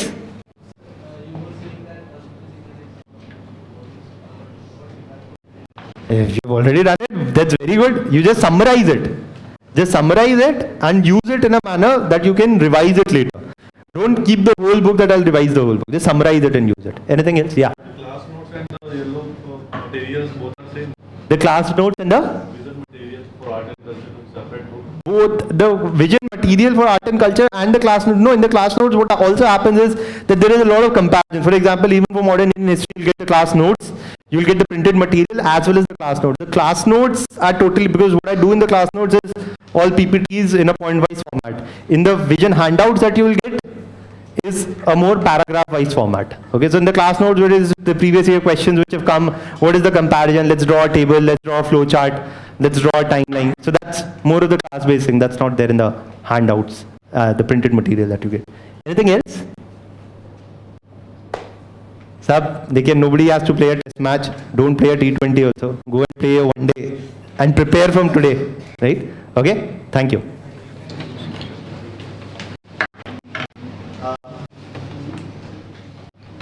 Yeah, Pratibha ma'am is there. She'll be taking up more of your queries and whatever is related to that.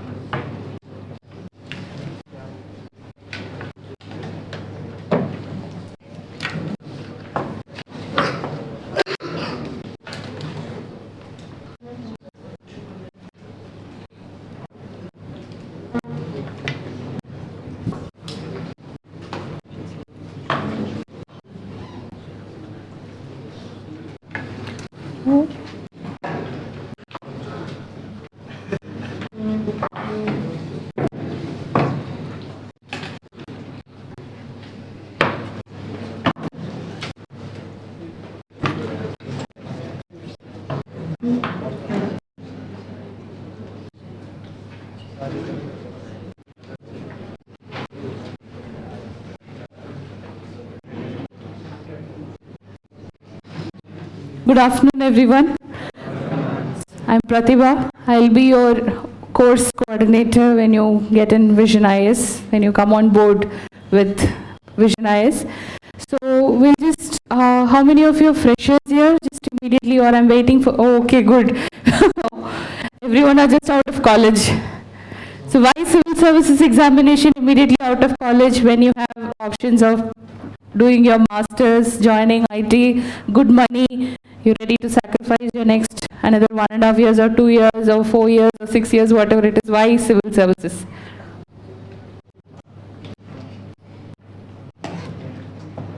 Something you inherently wanted to do it. Okay. Anybody else? Let's be interactive. I don't want any. It basically gives us the powers in getting the administrative that we can touch the lives of many persons with our decision. We could make that change. Okay, so you think when you get into civil services, clear civil services examination, you get into administration, and you have powers in your hand to take decision to touch the life of many people. Nice. Anybody else, guys? Anybody there honestly telling I'm here for money, I'm here just for name, fame, and people will respect me, and I get a good girl to get married or good guy to get married? Any honest replies like that? Nobody? So modest, okay, chalo.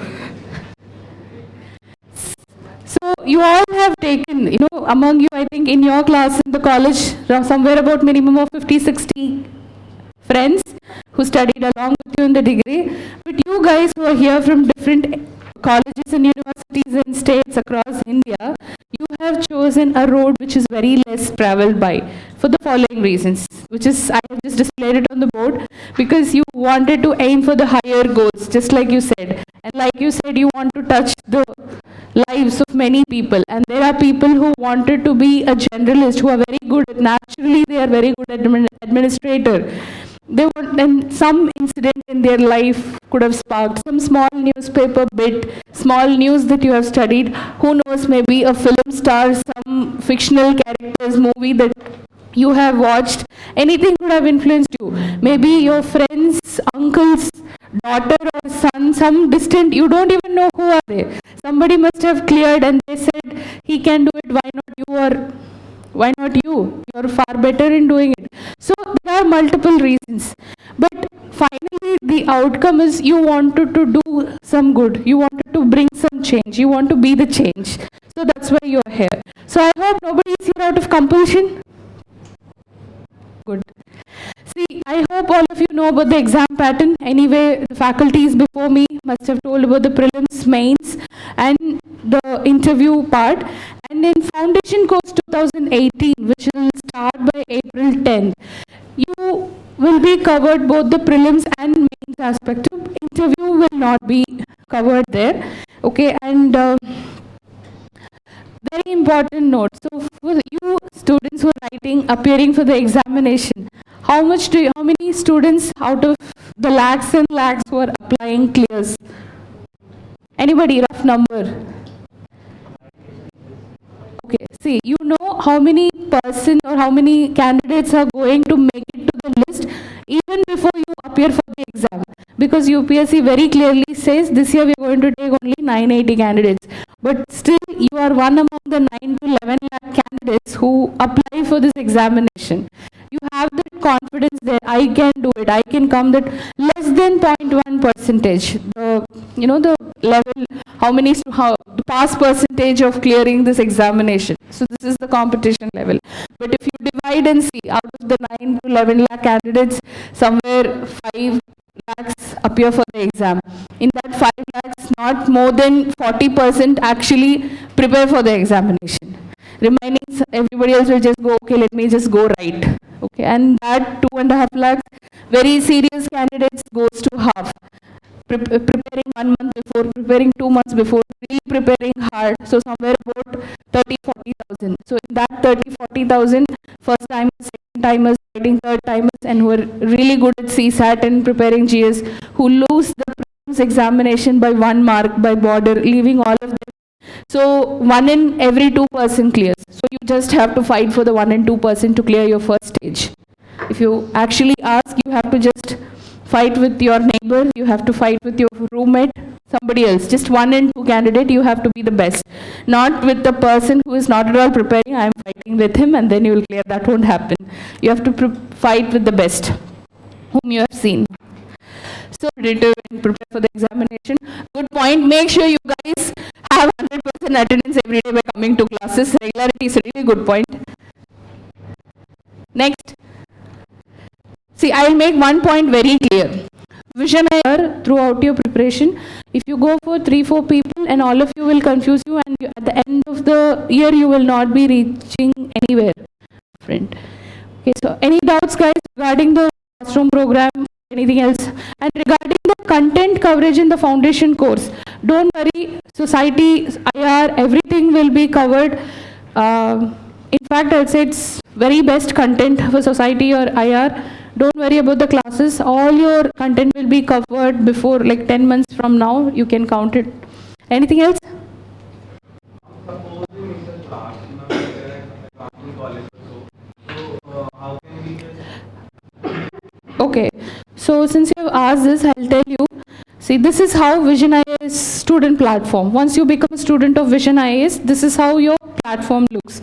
Okay, so your class, right, like I'm taking class now, I'm standing in front of you.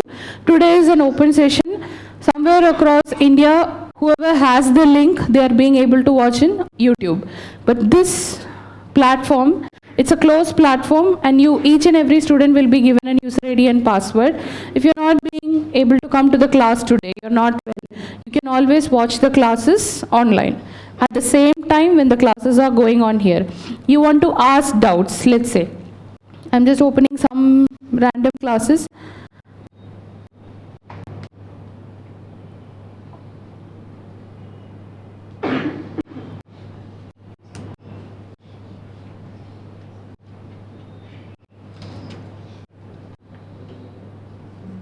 See, this is the place where your live class will be there. You can always ask your doubts write your doubt and question here, but you cannot ask through voice. You can only type it out, but just put it whether it is your academic or technical query so that it goes to the concerned person. Okay, if it's an academic query, the batch coordinator who sits in the class will forward the query if there is very analytical and if it needs a discussion. He or she will forward it to the faculty. If it's a very factual question, under her discretion, if he or she knows the answer for sure, she'll reply it. If she doesn't know, or if she thinks there are certain 1 or 2 questions which she feels this question is a really good question, the entire class should know the answer for it, the doubt should be cleared, so the batch coordinator will forward the query to the faculty. And all your classes will be uploaded in your platform and it will remain in your platform till the final results of your batch. Like you have joined for the 2018, so till the 2018 final results are there, the videos will be there in your platform. And then, let's say for example,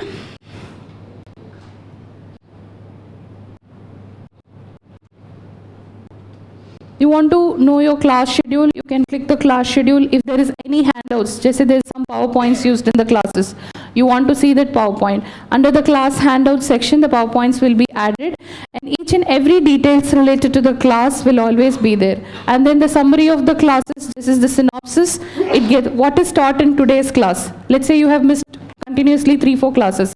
Roughly you want to know what happened in the 3-4 classes, what is being taught. When you come below the classes, you see the entire summary, what has been taught in that day's class.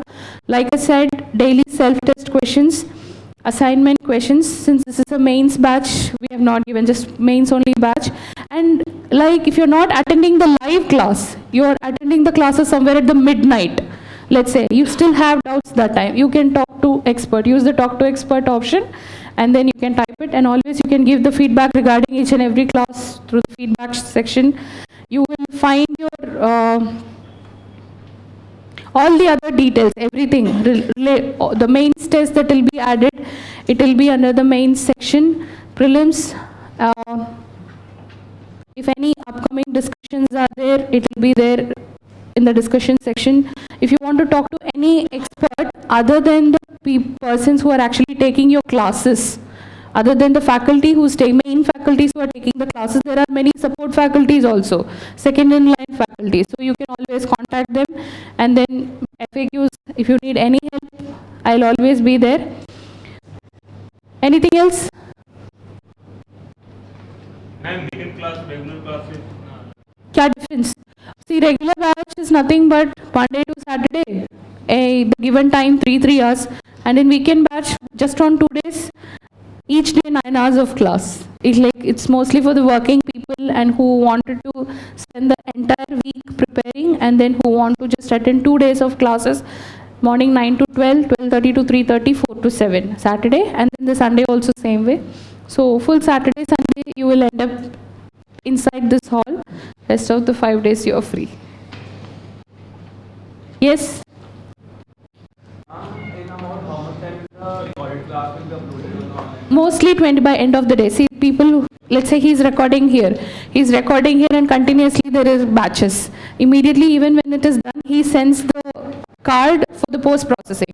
Post processing के लिए थोड़ा time तो लगेगा. So after that, mostly within 24 hours, it should be done. Before next, as in by end of the day, 5 or 6 o'clock, it should be done. Yes.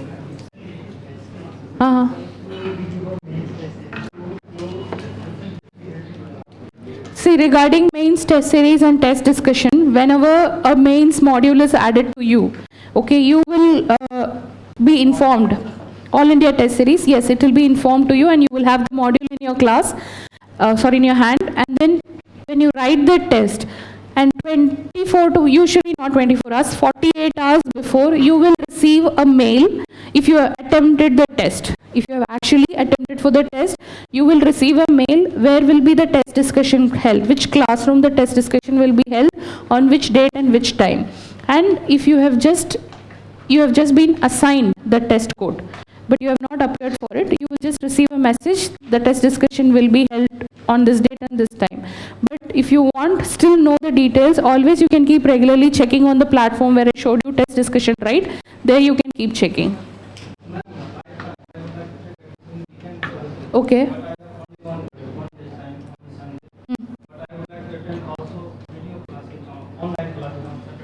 Okay. You attend the Saturday's classes online, and then Sunday classes you come and take it. Yeah. See, but regarding fee payment and everything, you ask at the administrator. So you can talk to them. You can talk to them at the Karol Bagh Center regarding the fees payment and everything. They'll tell you. That's it, guys. Yes.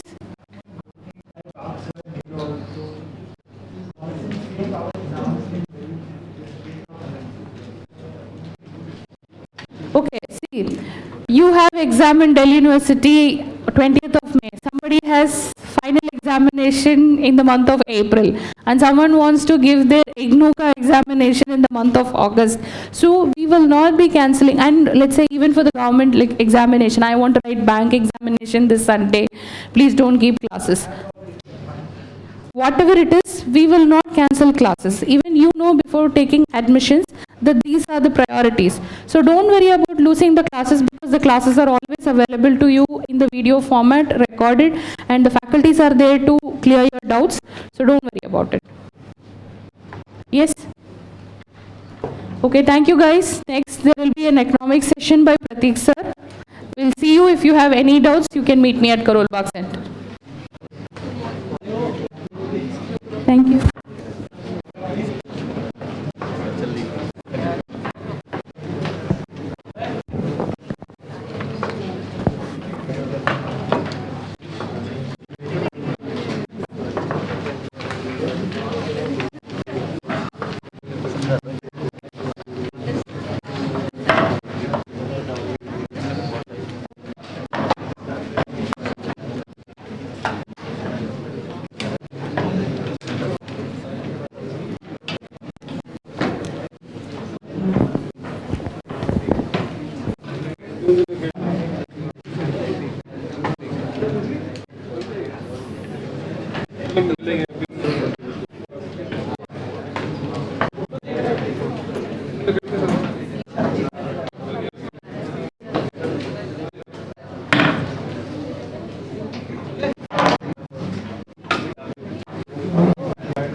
So all set? Can you start? Okay. Yeah, first of all, my name is Pratik Gupta. Okay, and I'm being attached to the VISION IAS for the last 2.5 years. And I'm being responsible here to take the entire economics session. Okay. So I basically done my master's from Delhi School of Economics, then prepared for the civil service, and for the last 5 years, I'm in this line. Okay. So first of all, just a very brief about the syllabus. I hope you all must be very much familiar about the syllabus of UPSC. How many of you actually seen the syllabus of UPSC? Prelims, mains, interview. You know UPSC also provide syllabus for the interview in terms of becoming the aware citizen. Okay? Yes or no? Then after that, if you see the wing development. Okay? So if you have seen the recent document by this World Bank, not the World Bank, United Nations, that they provided a World Happiness Index. So in this, our ranking has been gone down. Even Pakistan is more happy. I was really amazed to see this thing, that Pakistan is even more happy than India. But that is a ranking given by one agency. So you'll get to know about the reality, that what is actually being going in the India and at the global level when you read economics. Okay. Then after that, important international institutions. So like we are having WTO, World Bank, IMF. These are the three most important. So we'll discuss about these three. Then after that, issue related to direct and indirect subsidies and minimum support price. Again, part of agriculture topic. Then after that, public distribution system. Again, so why I'm saying agriculture? Because agriculture is related to it. So we'll try to connect everything. Okay. Then PDS system. Then after that, infrastructure. And then after that, investment model. So that is the entire syllabus of economics in the 3 slides. So if you see the weightage of economics in paper 2 and paper 3 combined, so that was the number of, you can say, question that was asked by the UPSC in the last 4 years. So in 13 they asked 135 marks of question, 14 130, then 150, and then 150. So on an average they asked 141 marks of questions in the mains examination. So you can say in GS mains, the weightage of economics is around 15% roughly. So in prelims, how much? 20%, and in mains, 15%. So 15% is a very huge number, I would say. Okay. Then, if you being, I would say, you are being familiar with the basic concepts of economics, then I think prelims economics questions are the most easy questions. Why I'm saying this thing? See the question level. In the context of which of the following do you sometimes find the term amber box, blue box, and green box? The answer is WT. So you're not supposed to apply a lot of mind here. You're not supposed to mug up things. The point is, as soon as you will read the question line and you have read economics properly, then you will simply try to find out where is WTO. Where is WTO? This one. So you'll simply mark A. Okay. So it won't take more than 10 to 15 seconds, I would say, to answer this question. So economics questions are very general and I would say very conceptual. Like this one is very general. See the second question, that is being very conceptual. Which of the following are included in the capital budget of the government of India? So when we study basically fiscal policy in your class, what I'll tell you, that we are having 2 types of account, capital and revenue. Like let's suppose, if you've been coming to this institute for a class, and you've been buying a metro ticket, so that is a daily expenditure. So suppose by chance your father said, "Ki beta, you are being putting really hard work for the purpose of preparing civil service. I'll give you a bike." You'll feel really happy. Yes or no? So that is a one-time expenditure. So when you buy or when you purchase a new bike, that is a capital expenditure. So basically you can say those expenditures which are being bulky and one time they are being capital, and those which are being daily are basically what? Revenue. So simply if you read this question, which of the following are included in the capital budget of the government of India? Now you can simply answer this. Expenditure on acquisition of assets like roads, building. What do you think? Is it a one time or daily? One time. Loans received from foreign government. One time or daily? One time. Loans and advances granted to the states and union territories. Again one time. You're not being giving loan every day. So what is the answer? Answer is 1, 2 and 3. So answer is D. So questions are what? Conceptual. And moreover, sometimes economics questions are being asked by your interview board also. Because what happened in interview, things are being going, that every day you are being facing something in new in economics. So like this question, consider the following statement regarding service tax in India. You know service tax?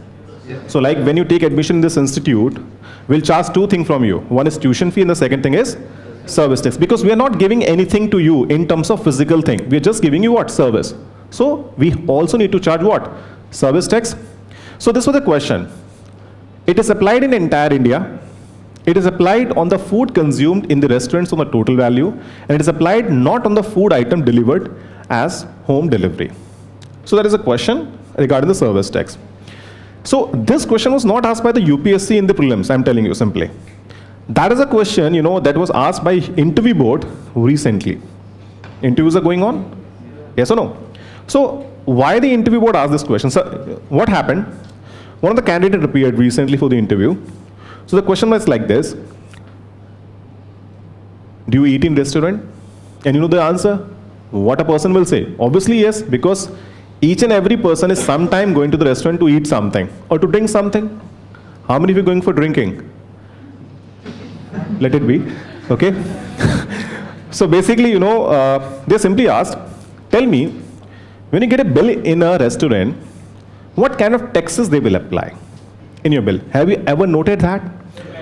VAT, service tax. VAT and service tax. So suppose your bill value is 1,000. So what is the VAT rate in Delhi? 14 point? That is in UP. So you are from UP? Bihar, okay. So UP, Bihar is having same VAT rate. It depends on type of goods. Suppose No. In restaurant it is 1. 12.5. It is 12, exactly. So on this 1,000 rupee, they will add 125 as VAT. What is VAT? Value added tax. That is what? That is a sales tax. So at a state level, when you're paying VAT, that is a sales tax. Now after that, service tax. It is around 14%, but in AC restaurants we get a rebate of 60%. 60%. So we get a tax rate of 5.6% if we are sitting in an AC restaurant. Okay. Sure. Yes, sir. Any idea about you go to the restaurant? कब गए थे last time? नहीं, ये नहीं पूछ रहा क्या खाया था, बस पूछ रहा हूँ कब गए थे. 1 month back. कोई ऐसा जो recently गया हो? 14.5%. अब तो कोई नहीं बताएगा, कोई नहीं गया था. बताइए, मैं तो रोज ही जाता हूँ. Sir, 14.5%. 14.5%. Okay. Service tax is 14.5. That means on this, it is 145. Okay. Then after that, there is one more thing called service charge. Recently, there is a notification on the part of Government of India that service charge is not compulsory. So if you want to pay, you will pay. Otherwise, there is no need to pay. So normally, they will apply service charge of 10%. That is how much? 100. Okay. So these taxes are supposed to pay. But whatever this person said is completely fine. That is absolutely correct. Like, if you're going to a restaurant, you are eating something, you're consuming something. Okay. But they're also giving you service. So like when you go there, they will provide you a chair, table. They will also serve water, food at your, at your place. Yes, so they are also giving you service. But is it like, if I'm consuming 1,000 rupees worth of goods, or you can say food, so is it like they have provided me equivalent to 1,000 rupees of service? The answer is no. जब मैंने 1,000 रुपए का खाना खाया, इसका मतलब ये है कि उन्होंने मुझे 1,000 रुपए की सर्विस प्रोवाइड की है. सर कितनी बार आया होगा टेबल पे? 2 बार, 3 बार, 4 बार. So basically, if I'm coming to my table for 4 times, that means every time that is a service worth of 250 rupees. Obviously not. So basically, what they provide, when it comes to paying service tax, you are supposed to pay 40% of the bill value. So what is the 40% of the bill value? 400. Now you're supposed to apply 14% of service tax. How much it is? 56 plus 0.5% of Krishi Kalyan cess. Yes or no? So 0.5% of 400 is how much? 2 rupees. plus 0.5% of what? Swachh Bharat says 2 rupees. So you are supposed to pay only 60 rupees as a service tax. So in the bill, how they will charge the service tax? Either they will simply provide at the rate 6%. So when you charge 6%, how much it is? 60. Or what they will write? 5.6% plus 0.2 plus 0.2. How much it is? 6%. So that is how they are being charging what? Service tax. So the person who paid for the interview simply said, sir, 12.5% of VAT, 15% of service tax, and then service charge of 10% if it is being applied by the restaurant. So the interview board said, are you sure? He said, yes, sir, I'm sure. Then what interview board replied? When you are not able to spend your money wisely, how you are going to take care of the money of government of India? Because normally what people do in the restaurant, they simply get the bill and they simply pay. They never bother about how much tax is being applied. So next time when you go to the restaurant, do notice this thing. And in case, if the restaurant person is applying a tax of 15% entirely in the name of service tax on your bill, simply take the bill and ask him, sir, please put a stamp on this of your restaurant. And then simply go where? To the consumer court. You will get a very good compensation, I'm telling you. Seriously.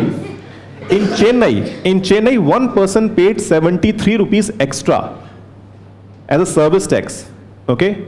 Because the restaurant simply applied at 15%. He simply went to consumer court, he filed a suit, and he get a compensation of how much? 73,000 rupees. So imagine, so you will be able to take care the entire year restaurant bills. Yes or no? So that is a very good thing. So that's why I'm saying, if you study economics properly, and if you get a good person to tell you things, then you will actually get to know so many things that has been going in the economy. Nobody can make you fool in case of this taxes, in case of the normal thing that has been going around the economy. You're not supposed to go very deep in economics. That we already did in my master's. Because here we are being preparing for what? Civil services. And civil services what? That you will become what?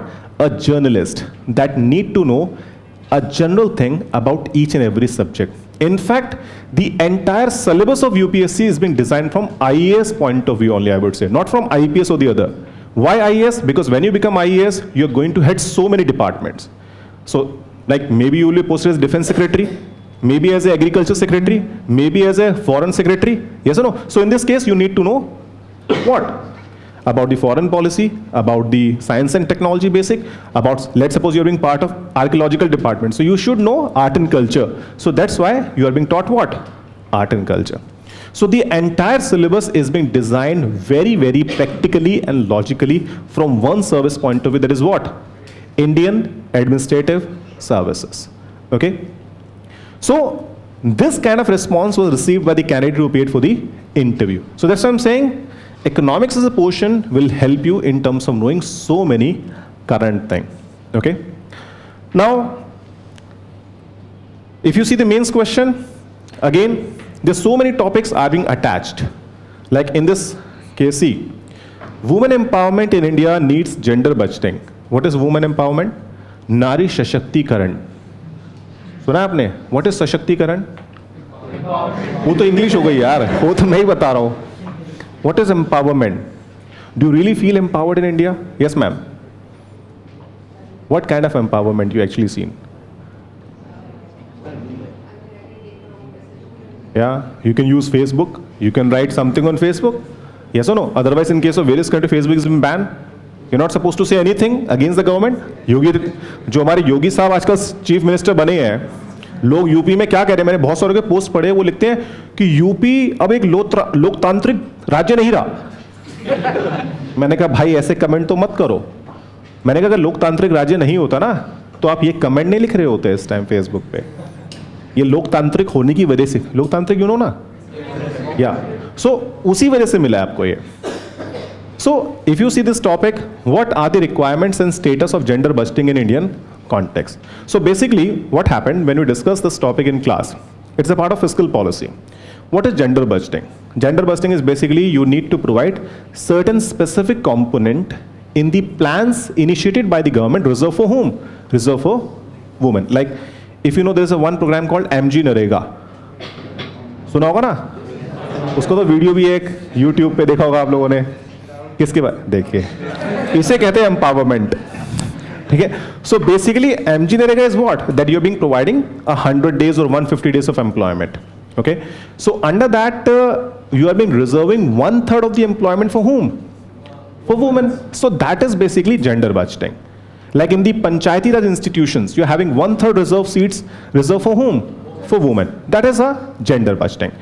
So basically in this question, you need to know about the basics, that what is actually gender budgeting, and then after that, requirements and status. Status, that if you're being knowing that in certain scheme, Government of India has included this thing.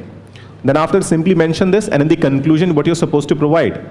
That if you really think that gender budgeting helped the women in India to get empowered, then write a positive conclusion. If you think it is not being done, then provide certain critics, and then after that give certain suggestions. So that's why, you know, what the ma'am was saying, that every day you will get one question, that is an assignment question. So whatever an assignment question you will get in the class, you're supposed to write it daily and simply submit it here, and you'll get a feedback on that. What you're supposed to include, what you're not supposed to include, what actually you need to provide in your answer, that will be provided in the feedback thing. You're getting my point or not? So assignment question will help you in terms of writing practice, and that is very important. I'm telling you, in terms of clearing the mains examination. Otherwise, clearing mains is very, very difficult thing. Imagine this question is having so many content. If I'll ask you to write an essay on this thing, you will simply write. But imagine you have to satisfy the examiner with just how many words? 200 words. So in this question, you are having three things. See, women empowerment in India needs gender budgeting. You have to answer this. Then after that, status, and then after requirement and status. Three things, imagine in just 200 words. School की बात चली गई जहाँ पे हम 8-10 sheet भर के आते थे, या कॉलेज की. मैं भी ड्यू से पढ़ा हूँ, मुझे पता है बहुत शीट भरी है हमने, ठीक है. But point is here in UPSC you have to be, you know, to the point. Your answer has to be best, and your answer has to be, you know, a kind of a short and precise. Then you will be able to get a good marks. Getting my point or not? Then after that, what sources you are supposed to refer for economics thing? See, NCERT, 9th, 10th, 11th, 12th, and that is all free. Where? On the NCERT website. So simply refer these chapters. You're not supposed to go through the entire books of 9th, 10th, 11th, 12th. In 9th standard, the book name is this, Social Science Economics, chapter number 1, 2, and 3, and the final chapter in the name of Food Security. Then 10th standard, NCERT, Understanding Economic Development, 1, 2, 3, 4, and the last chapter called Consumer Rights. 11th, Indian Economic Development. This book is really interesting, that you can read the entire book. And moreover, this book is also having a lot of pictures, colored pictures. So that is a very interesting book actually. You can refer the entire book. And then after the 12th NCERT, only the macroeconomics. You're not supposed to read anything about the micro. Micro is not a part of our syllabus.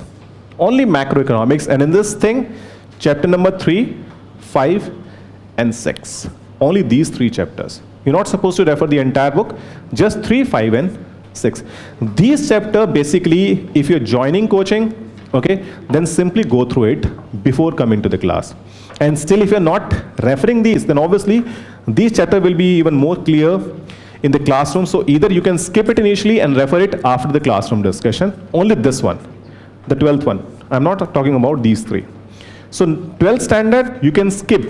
Why I'm saying this thing? Because you may not be able to understand, because it is having certain technical thing. So once we'll cover in the class about these things, so you can simply start referring these chapter one by one, because this is about the fiscal policy, banking, and foreign exchange and inflation topic. These are the topic that is being covered in the 12th standard. Okay, so that is about the NCERT. Then after that, the books that you can refer for the mains purpose.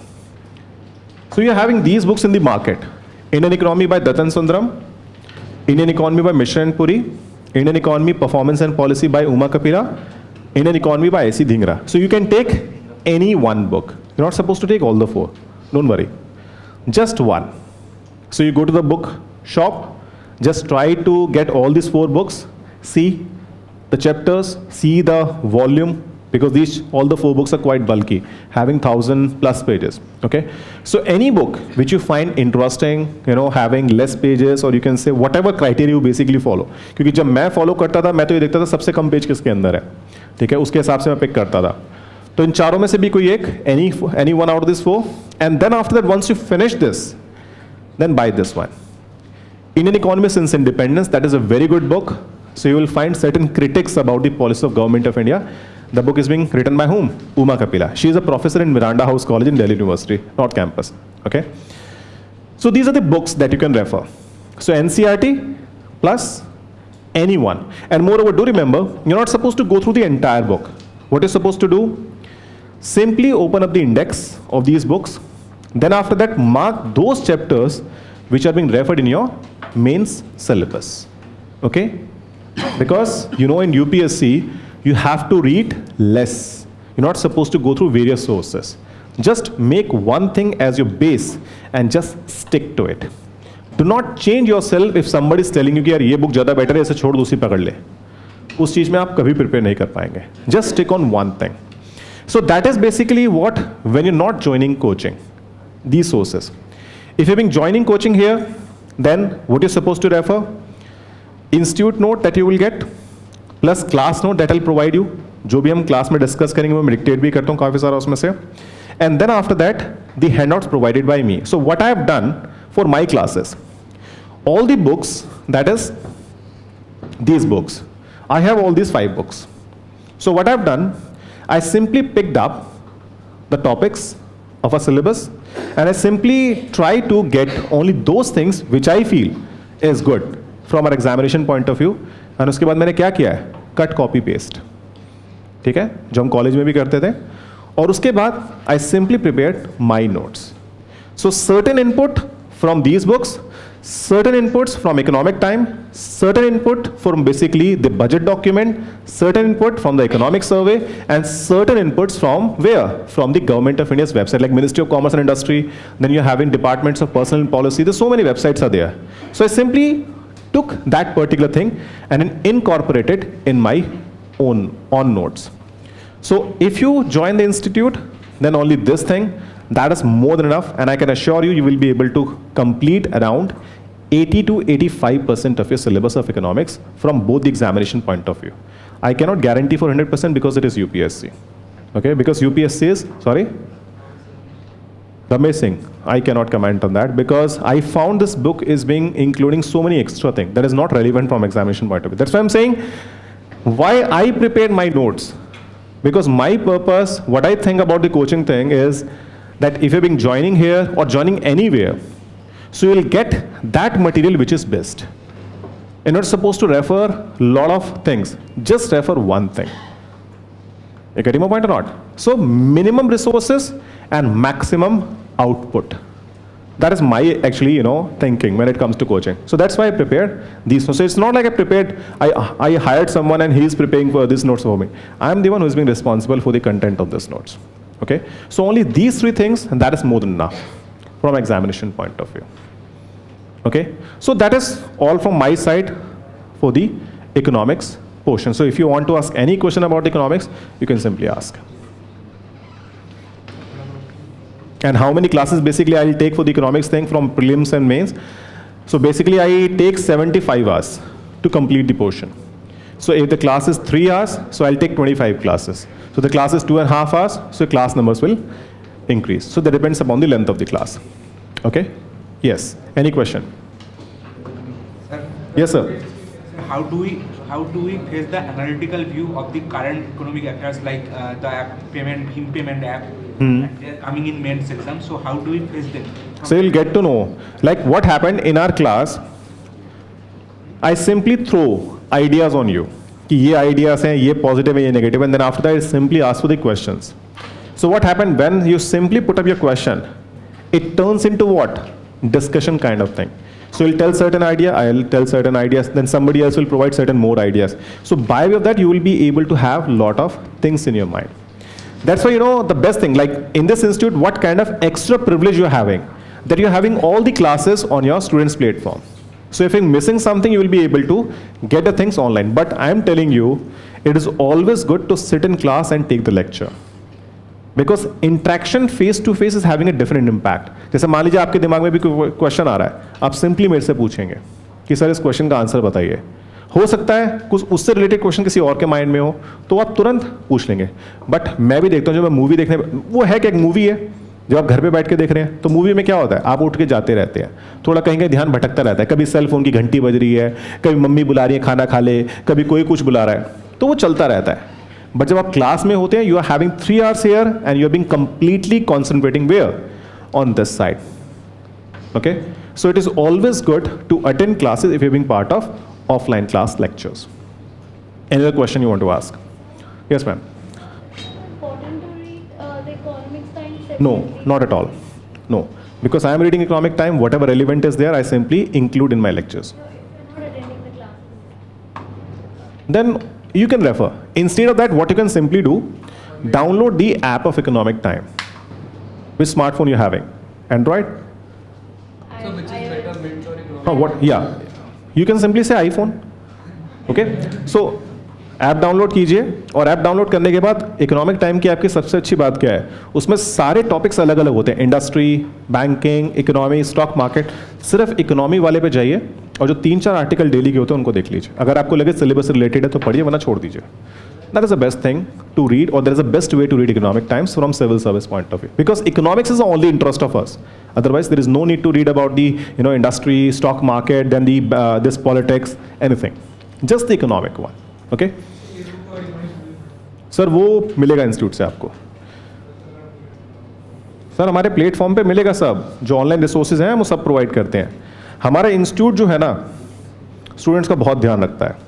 हम सब कुछ provide करते हैं. Economic survey हो, year book हो, उनके सबकी short and crisp जो भी जरूरत होगी वही मिलेगा आपको उसमें. वो डाउनलोड कर सकते हैं आप. Stock exchange no need, no need. That's why I said only the economy portion. ठीक है, मैं भी IOC यूज करता हूँ, बाई चांस मैं बता सकता हूँ, कोई दिक्कत नहीं है. या सर वो पूछा है इन्होंने, मेरे हिसाब से रिक्वायर्ड नहीं है, क्योंकि बहुत एक्स्ट्रा टॉपिक्स हैं उसके अंदर. इन्फ्लेशन की 50 डेफिनेशन है उसके अंदर. सर 3 रिक्वायर्ड है बहुत, उससे ज़्यादा रिक्वायर्ड नहीं है.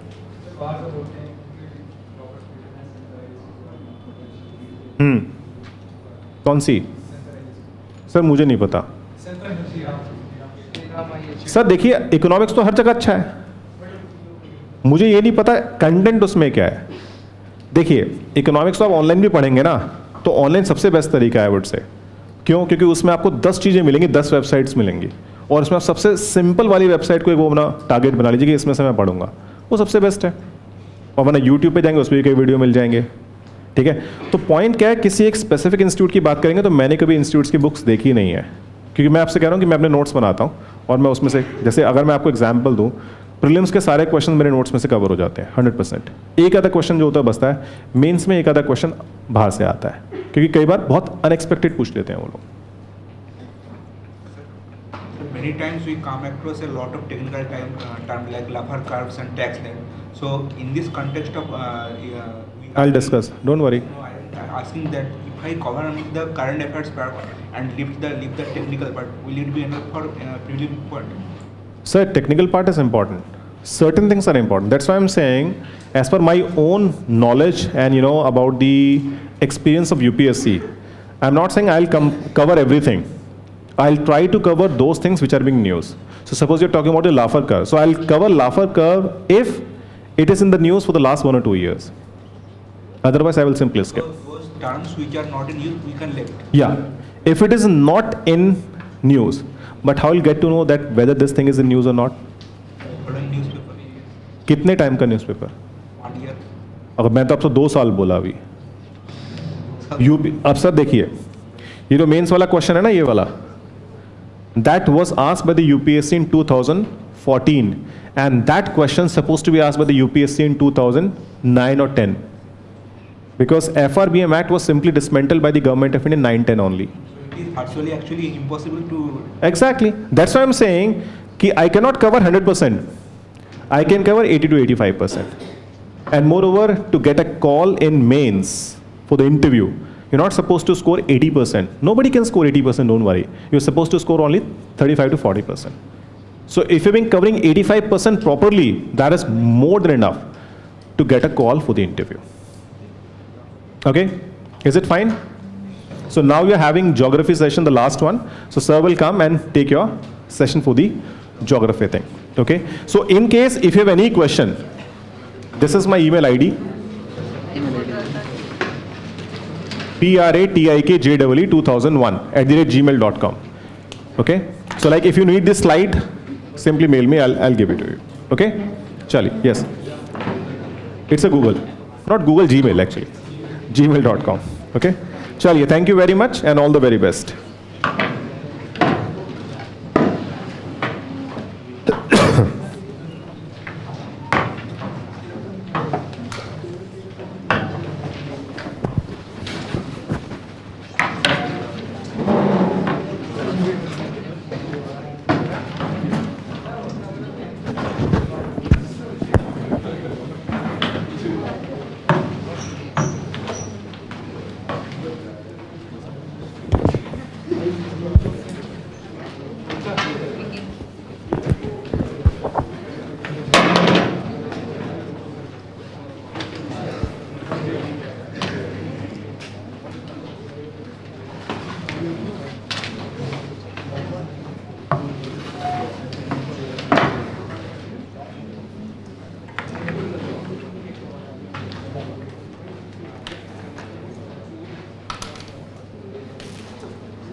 Right, so nice to see you people.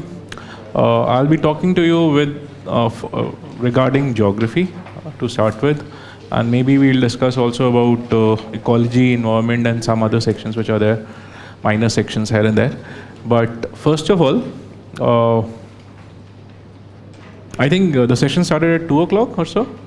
Okay, so कितना देर हो गया? Almost, huh? And I understand that you might be slightly है ना feeling यार कुछ ज़्यादा हो गया, huh? Right, so what I'll do is let's keep this very crisp to the point, and let's make it an interactive thing. So I would expect you also to raise your hand wherever you feel like and ask me whatever you feel like in between if you want to, if you have any question. So let's not keep the questions for the end, broadly. One, right. So first of all, as I generally do, I welcome you all for the preparation of civil services, right? And would also like to, I hope most of you are preparing for 2018 only, right? 19 वाला कौन कौन है? 20 वाला कौन कौन है? 21 वाला कौन कौन है? सर 5-year planning खत्म हो गया, क्यों पूछ रहे हो? Okay, so rest of you I assume are 2018 only, right? Good. So till now you have already had sessions on economy and polity and history, है ना? ये सब कुछ हो चुका है. So then it comes to geography, right? By the way, how many of you have read geography after class 10th? Unlike me. अच्छा 10th के बाद भी पढ़ा है? Have you read it after class 10? So 11th and 12th you people have done geography? Great, bravo. Right? Because most of us tend to get so much, afraid of geography by the time you pass your class 10th that you thank God ki class 10th, geography over, thank you God, no more of geography. Right? Only to realize much later, like me, that it will come back again in your life. Right? So, why I say this is because by education I'm an engineer.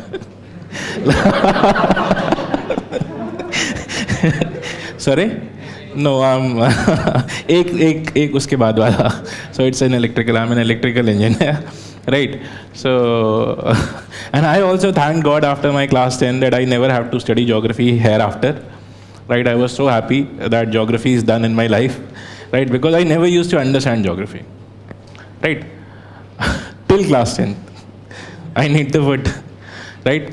And then I was actually, let me share this with you so that, your inhibitions about geography get slightly over.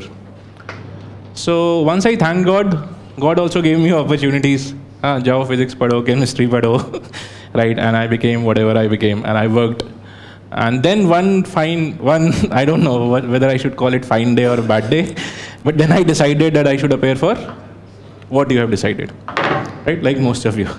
So I downloaded नहीं उस समय download नहीं था. So I actually got a copy of the syllabus, right? And in that, when I was seeing, I saw geography. So I was Return of the Nightmare, right? And then I started talking to some people around me, and then I came to know that many people are taking geography. I said, okay, why would they be taking? So then I asked why. And I found many of the engineers were taking geography, right? In those days, right? So I started interacting with some of them, and they said, yeah, it's easy to understand. I said, do you really feel that? So they said, yes, easy to understand, provided you put right kind of efforts, right? And you can manage it well and all that, right? So I also started studying geography. And somehow, this time when I started, without my teachers, I could understand geography relatively better, right? And I realized that honestly, geography is not that difficult a subject. But at the same time, one more thing I realized, and which was a bigger realization, that actually anything that we are afraid of, right? And if you do not if you are not interested in that, you will generally not get a sense of what it says, right? But anything that you develop an interest in, for example, biology was the second geography to me, right? And many other things, similar things, and history also, right? But I later realized that many of the things we do not tend to understand just because we do not have interest in them. Or probably our interest did not, we did not find those points of ignitions where interest is developed. So maybe the way it was taught, interest did not develop. So the first thing I would say is, for your civil services preparation, because the session happens to be about preparation for civil services, is that irrespective of whatever your thought process have been about this preparation, right? Or for history, or for geography, or for polity, or for economy, or for whatsoever, right? First of all, keep that aside, right? And tell yourself that I need to be a civil servant, and for that, I need to read this, right? One. And second, you need to understand why those areas have been added in your syllabus, right? UPSC has not added anything without any reason, and not even geography, right? So there's a reason why geography is added to your syllabus, and that's, once I will talk about this, probably this will give you a scope into all the other subjects that you might have talked about which, or the topics which are there.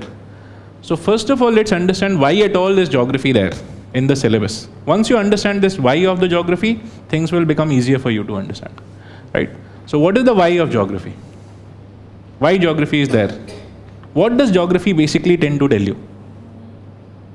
Right? Have you ever thought of this? If not, just think. Yahan pe you have to do this only, that you just have to think with me.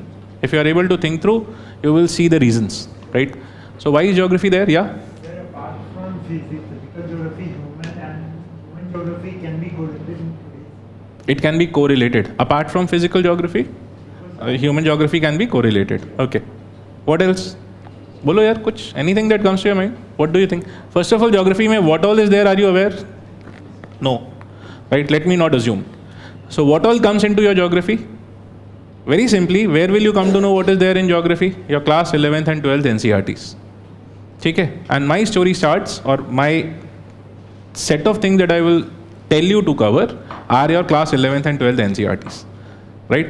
Do not start until unless you do not understand class 11th and 12th NCRT. Do not start with class 6th, 7th, 8th, 9th, 10th. Right? Many people will tell you you need to start with 6th, 7th, 8th, 9th, 10th. You do not need to until unless you do not understand what your class 11th NCRT says. And in class 11th also, which NCRT do we refer to? Do we refer all the NCRTs? There are 3 NCRTs in class 11th and 12th. The oldest one, and the older one, and the newer one, right? So some people have that oldest one, Land and People series, 6, 7, 8, 9, 10, है ना?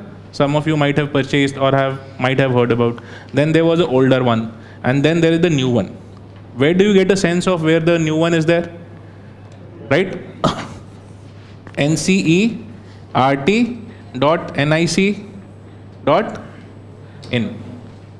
Right? You go to this website, you open this, they will give you two options. Hindi, English. Whatever you want to click, you click. Then they will say ebooks. Right? Go into that ebook section. Click class 11th. Then they will say options of subject. You pick your geography thing. Right? Once you click class 11th geography, they will give you in Hindi and English, both the books they will mention, Hindi and English.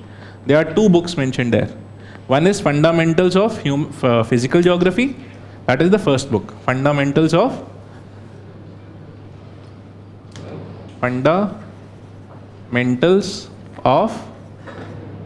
Physical Geography. Right? You download this book. Right? This book starts with the solar system and the universe. That is the first chapter of the book. Right? And before that there is one more chapter, the discipline of geography. If you want to read it, you read it. If you don't want to read it, that's still okay. Right? But then it starts with the second chapter, which is the solar system. So the first thing that geography talks about is solar system. Right? It starts with the universe. Universe and the solar system. After that it comes to the earth. Right? And in earth it will talk about the earth's formation and all, where it talks, the chapter is called as the interior of the earth. Right? And after that, the third chapter starts talking about the continents and the oceans. Right? So the first thing is universe. Then you have the earth's interior, and then you have continents, oceans. Right? This is the sequence. So it is gradually narrowing down, as you see, from the universe to the Earth's surface. And once it comes to the Earth's surface, there it starts talking about the formations on the Earth's surface. Right? So then the whole thing starts around formation of the Earth's surface, and then it talks about the various types of formations. Once that is done, then it talks about the atmosphere and the climate, and then it talks about oceans. So basically it is talking about continents, oceans, atmosphere, oceans. And through all this, it gives you a hint of the earth that you live on. Okay? But why do I need to understand the earth that I live on? It is something like knowing the house that you live in. If you don't have a sense of the house that you live in and the place where you work, right? If you don't know that area well, you will not be able to utilize that area well. Right? And this is basically what geography does to you. So if you are able to develop interest as an administrator, what will you do? What is the purpose of this whole preparation? Let's say if I tell you geography is out of the syllabus, will you read geography? No, simple. So let's keep in mind first the focus. The focus is, or the purpose is, UPSC exam, right? So we need to clear UPSC exam. Right? And through UPSC exam, what is the purpose? To become an administrator. So how will geography help you? Why have they not kept something like psychology in your syllabus? At least in GS. They could have, but they did not. Because that doesn't help you directly as much as geography, history, polity, economy help. Right? So what does geography help you to know? Geography sets the platform. Geography sets the world for you to use it. Right? But before you use it, you need to know it. Right? So geography is the base of, let's say if I say mountains, you find, how many of you have been to mountainous areas? Yeah. Achha, how many of you know there is something called as mountains? And there is something called as rivers? सुना है ऐसा कुछ? या सीधा UPSC का preparation ही कर रहे हो जब से पैदा हुए हो?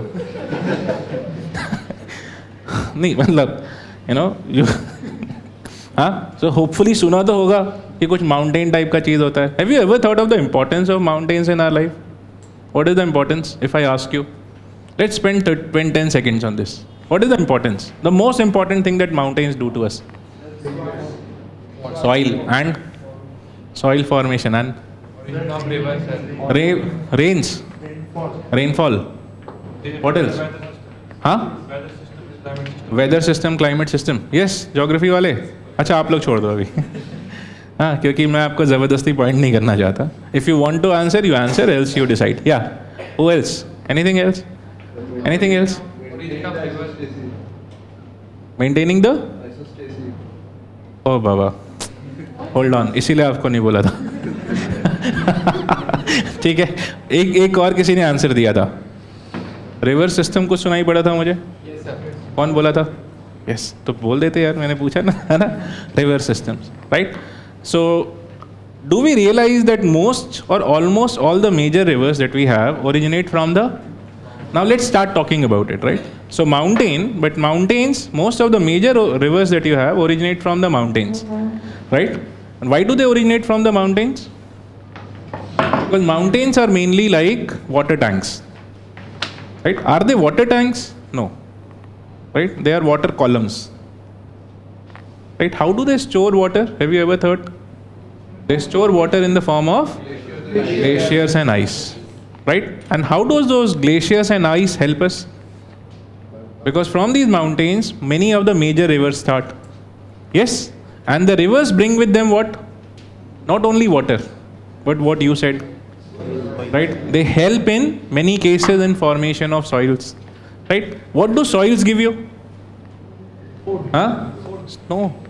Soil first gives you vegetation. Right. Vegetation, food तो हम वेजिटेशन से निकालते हैं, ठीक है. So they give you vegetation and forest cover around it, right. And soil also gives you the region where you can grow vegetation. And when you grow vegetation on your own, what do we call it as? हाँ, you figure out some vegetation, specific types, that I will grow this, I will grow that, I will grow rice, I will grow wheat, I will grow sugarcane. Are we aware of what these things are in the nature? No. What are these plants? Right? For example, rice, wheat, what are they? These are all types of grasses. Do we know this? These are types of grasses.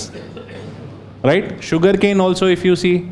Right? So gradually you will try to understand, or you will understand that so where do you grow them? You need some soil. And once you grow them in large quantity, you produce ample food. And once you have ample food, what will that food help you to develop? It will help you to get a bigger community living together. Right? And once you will be able to support a bigger community to live together, that will lead to what? Development of what? Social development. Your societies evolve like that. Right? People come together, they grow together, and they live together. Once you start living together, what do you do next? Tell me, क्या करोगे? Start thinking. That's how you have to think. So once you start living together, what do you do next? You need some kind of organization in the society, and that is the beginning of polity. Right? And once you have many things to exchange amongst yourself, it starts the economy. And why economy? Right? अभी जैसा आपका economy का session था. Right? What is economy? Very simply said, economy is nothing but allocation or efficient allocation of different resources. Right? Efficient allocation of resources. You exchange resources amongst yourself. But then what is resource? What is resource? Huh? What is resource? Anything that is useful for man. We are very self-centered. Let's talk around ourselves. Very good. That's okay, huh? But that's okay, huh? So anything that is useful to man is a resource. But then how do I come to know that this is useful to me? For example, how is uranium useful to me? How do I know? What helps me in making uranium useful to me? Technology. Right? Technology is the tool which helps us understand the usefulness of various things available around me. And once I realize that this is important, then it becomes a resource. Do we get it? Now once you will read history, you will realize that the oldest age of human settlement. What do we call it as? Stone Age. Have you heard? The stone was the first resource that we had. How did stone become a resource? We understood how to use stones and made tools out of them. Right? After Stone Age, you had the first metal age. Which was the first metal age? Iron Age? No. Bronze, copper. Right? Copper, we started using copper and copper became a resource. But copper has been there on the earth since the beginning. Why did it not become resource all the while? We did not know the use. Once we understood the use, it became a resource. Right? But where do you find copper? That geography tells you. Right? That where can you possibly look for copper? Can you go down, lift से नीचे जाके ज़मीन खोद लो? हाँ, यहीं से शुरू करो खोदना. Will you get copper? Even if you reach the center of the earth, you will not find copper here. Right? Because you do not find copper everywhere. Similarly, you do not find iron everywhere. You do not find oil everywhere. Right? Where do you find all that? What tells you about that? Where will you find what which could be useful? Who tells you? Geography. Geography tells you where you will find what. Right? So first, it tells you the distribution of things which can possibly become a resource for you. Right? Once you know this is where we find it and you understand the usefulness of that, that becomes a resource for you. Once you are able to utilize that, for example, whole of Indus Valley civilization, that was based around Indus Valley. I'm talking of Indus Valley. At that time, iron was not known. Right? It was mostly based around use of copper. वो movie देखा था मोहनजोदारो, अभी आया था movie. Sir sorry, हम movie नहीं देखते हैं. हम लोग क्लास 1 से हमने एम रखा है यूपीएससी क्लियर करना है. हाँ, यूपीएससी क्लियर होने के बाद हम लाइफ में कुछ भी देखेंगे. ठीक है, हम आज सीधा घर से निकल के यहाँ आए हैं, यहाँ से सीधा रूम पे जाने वाले हैं. हाँ, nowhere in between anything else. हाँ, तो मूवी हमारे से बात मत करो. But still, I would suggest, please in life at times see movies. Right? Movies give you some good perspective and they tell you lot many things around you. For example, if you see that movie, you will see that there is this villain character in that movie. Right? And what is he doing? He is exchanging gold for weapon grade metal. देखा है वो क्या इकट्ठा कर रहा है? Weapons made up of, देखा है? Right? Because at that time those weapon material was not available locally, so he was exchanging gold for that.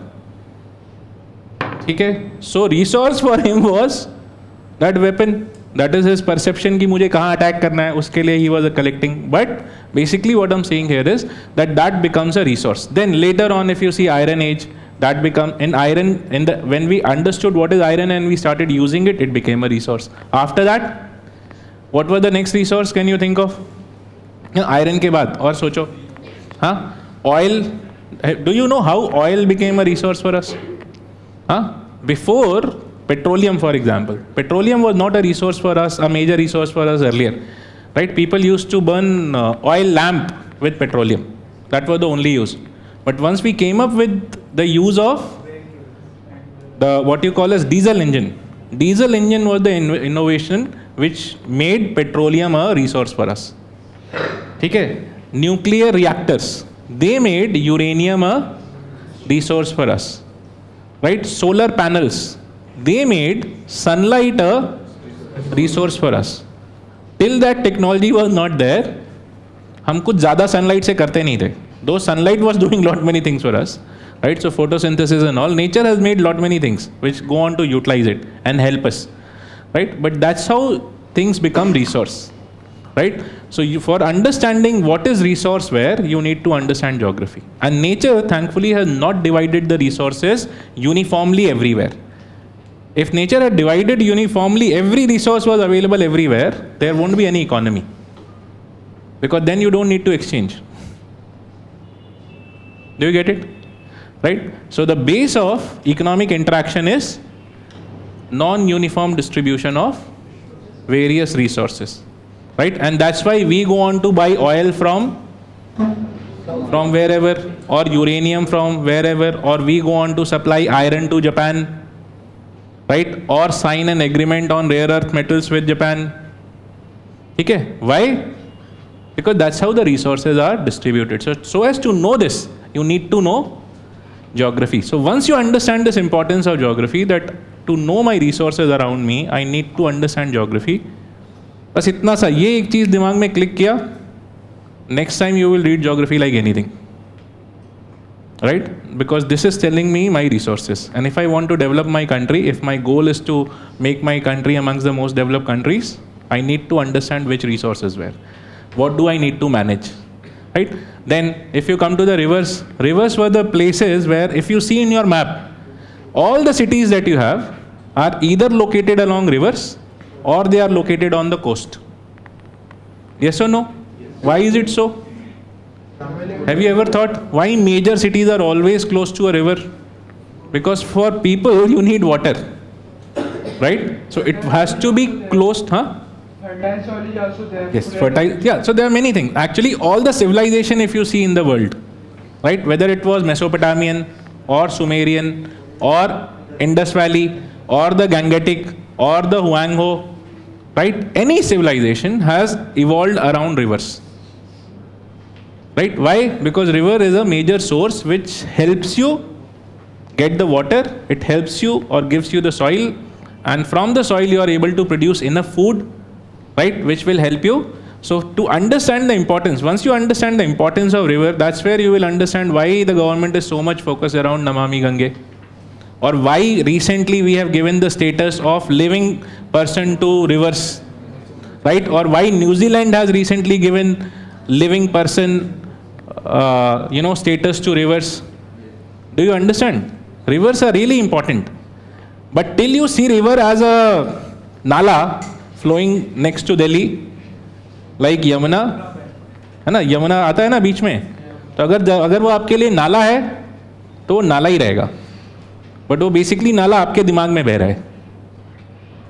Do you get? You need to understand the importance of these things. So geography gives you importance of the world which is around you. Until you understand that, you will never be able to rightly connect with your surrounding. I hope you get this. So this is the importance of the subject, and that's why geography is there in your syllabus. Right? Because geography tells you what your country and your world is like. Right? One. So once you understand that, but then I also said, are we doing all this for geography? No. Right? How many of you have come here honestly for geography? Tell me. देखो life में ना purpose से deviate नहीं करना चाहिए, ठीक है? Tell yourself why have you come? Sir UPSC. If UPSC takes away geography, I am least interested about geography, let me get selected, after that I will talk about geography. Isn't it? ठीक है? And once you get selected, let me assure you, you will never talk about geography. ठीक है? Once you, even if you pick up geography as an option, I have so many students, they have picked up geography, they got selected, then they never come back to geography. You don't need to, right? But yes, you get a sense of things in the process, right?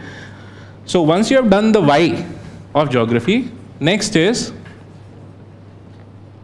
where from you need to read geography for this exam. Keep in mind, you are not here to understand geography.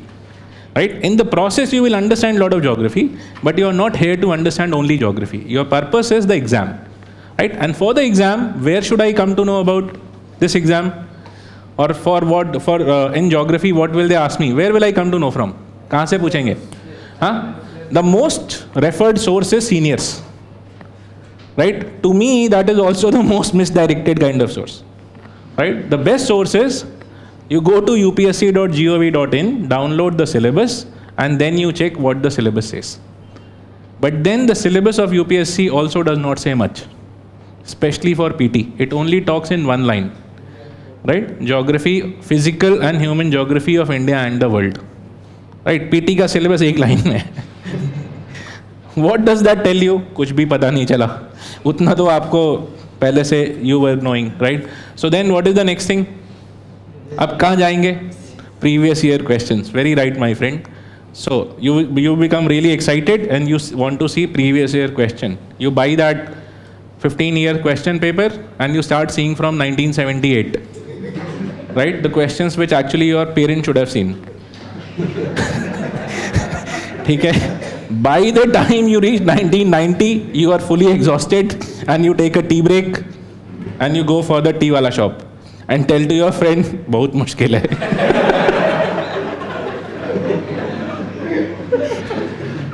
ठीक है? But the best part is, you have still not seen the question that they will ask you. आपके लिए मुश्किल वो है जो आपके parents के लिए मुश्किल होना चाहिए था. ठीक है? So where do you start from? Where should you start from? Start from 2016 questions. C16, C15, C14, C13, C12. Right? And if you are still left with fire in your belly, see another 3 years. But that's it. ठीक है? 9-10 के पहले का आपको बहुत देखने का, it won't help. Right? So see only the last 6-7 years. You will get ample number of questions. In geography, I assure you, you will get more than 200 questions, 300 questions in this period only. Right? And if you add ecology, environment and all, you get more than 400, 500 questions in those. That is good number of questions. Right? So just see those. Last 3 years, UPSC has also given answers. But as of now, you neither know the questions nor know the answers. So they won't help you too much. But they will only give you a sense of what you have to read. 1. So see the syllabus, see the questions, and then jump into the book. Which books to read from? Right? I will discuss.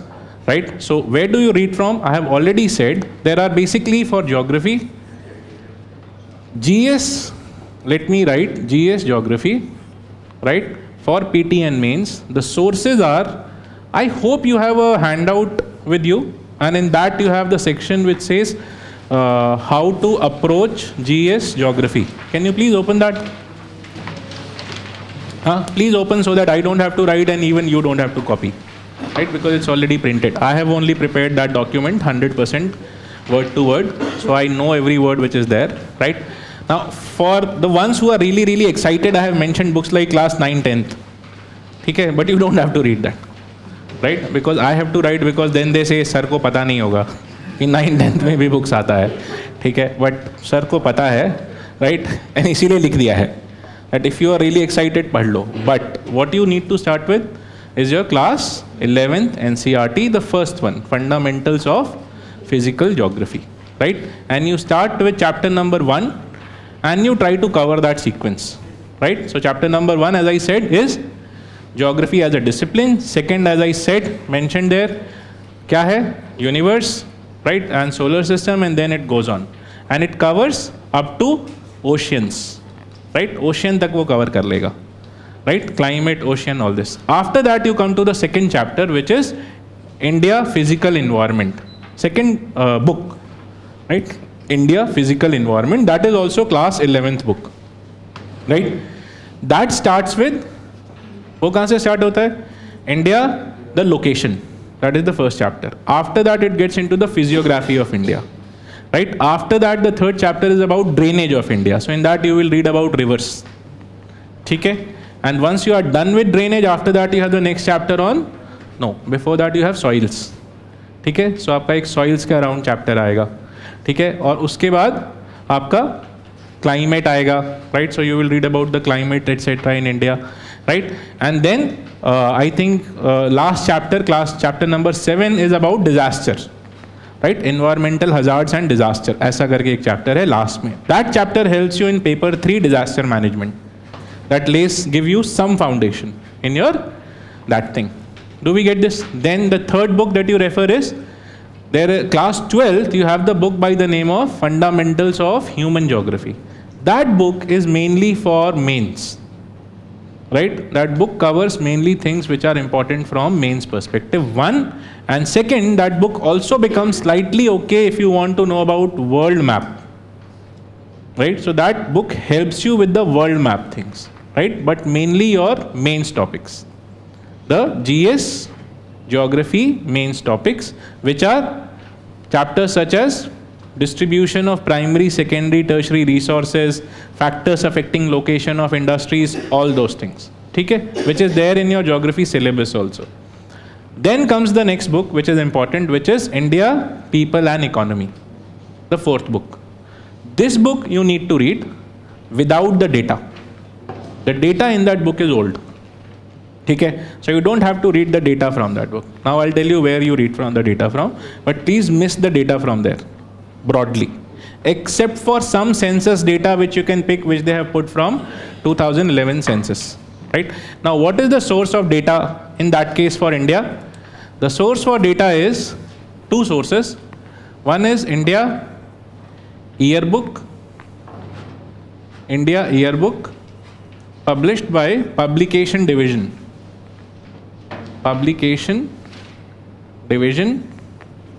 Government of India, right? Please, I'm not referring to India Yearbook of Manorama or Civil or ABZ, right? This is the India Yearbook by government, which is available on Amazon if you want to buy a e-copy, or available outside, right? हमारा प्रधानमंत्री जी उसके ऊपर खड़े हैं इस बार, photo है उनका, ठीक है? So from that you have to read the chapters. Now which are the chapters which become important there? If you want, you can write that also. The first is your first chapter, right? On land, about your land and people, which gives you the data about census, right? So the census data comes from there. In the end of that first chapter, you get the whole census data in tabular form, right? So it gives you the population, it gives you the sex ratio, it gives you tribal population percentage, all that. You don't have to remember all the tables. Keep that in mind. कहाँ से पता चलेगा how much to read? UPSC questions. Last 6-year question will give you a hint of to what level I need to remember the data. Is that okay? After the first chapter, the next chapter that becomes important is chapters on agriculture, industry, transportation. On all of them you have chapters in that India Yearbook, right? So you need to pick up these chapters: agriculture, industry, transportation, energy, right? These are the major chapters. Do not read the whole India Yearbook. It is almost this thick a book.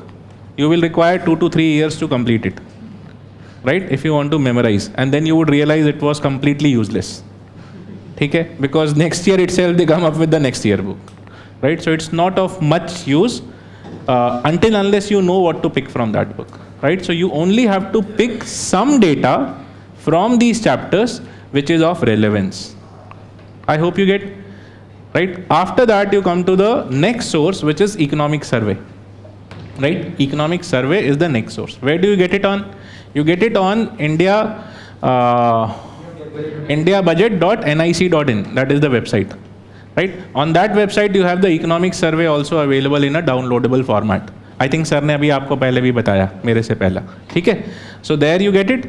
In that, thankfully this year they have not come up with much content on agriculture and industries. The agriculture part in economic survey this year starts from page number 155. Right? So if you go to the economic survey, page number 155, there they have a section on agriculture, and after that they have a section on industries. Right? So from there you can pick some of the data. More data was available in last year's economic survey. Right? There they had 2 chapters on agriculture.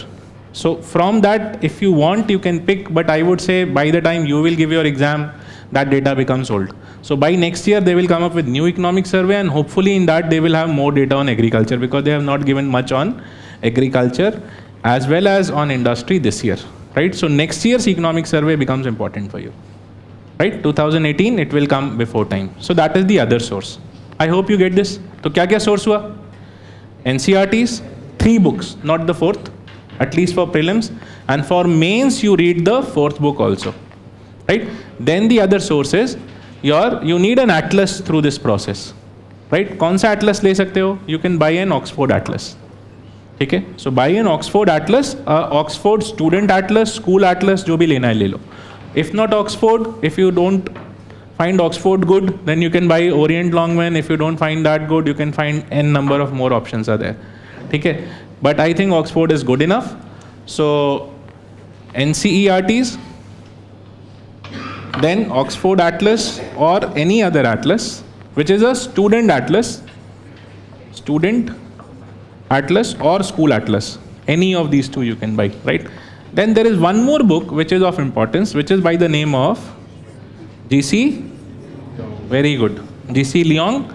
G.C. Leong has written 2 books, right? Or at least 2 books of his are available in the market here. One is Certificate Physical and Human Geography, and the other is Economic Geography. right? You don't have to buy that thick economic geography book. You have to buy the certificate physical and human geography. Anyone in the class right now has it? एक से ऊपर उठा सकते हो? ऊपर उठा के दिखा सकते हो? यहीं पे है? In the class I'm saying no. हाँ, so it's a yellow color पतला सा book है, right? It has 20. हाँ, ये दिखा दो. पीछे घुमा के दिखा दीजिए. Very good यार. Thank you. Thank him. हाँ, there are 25 chapters in this book, right?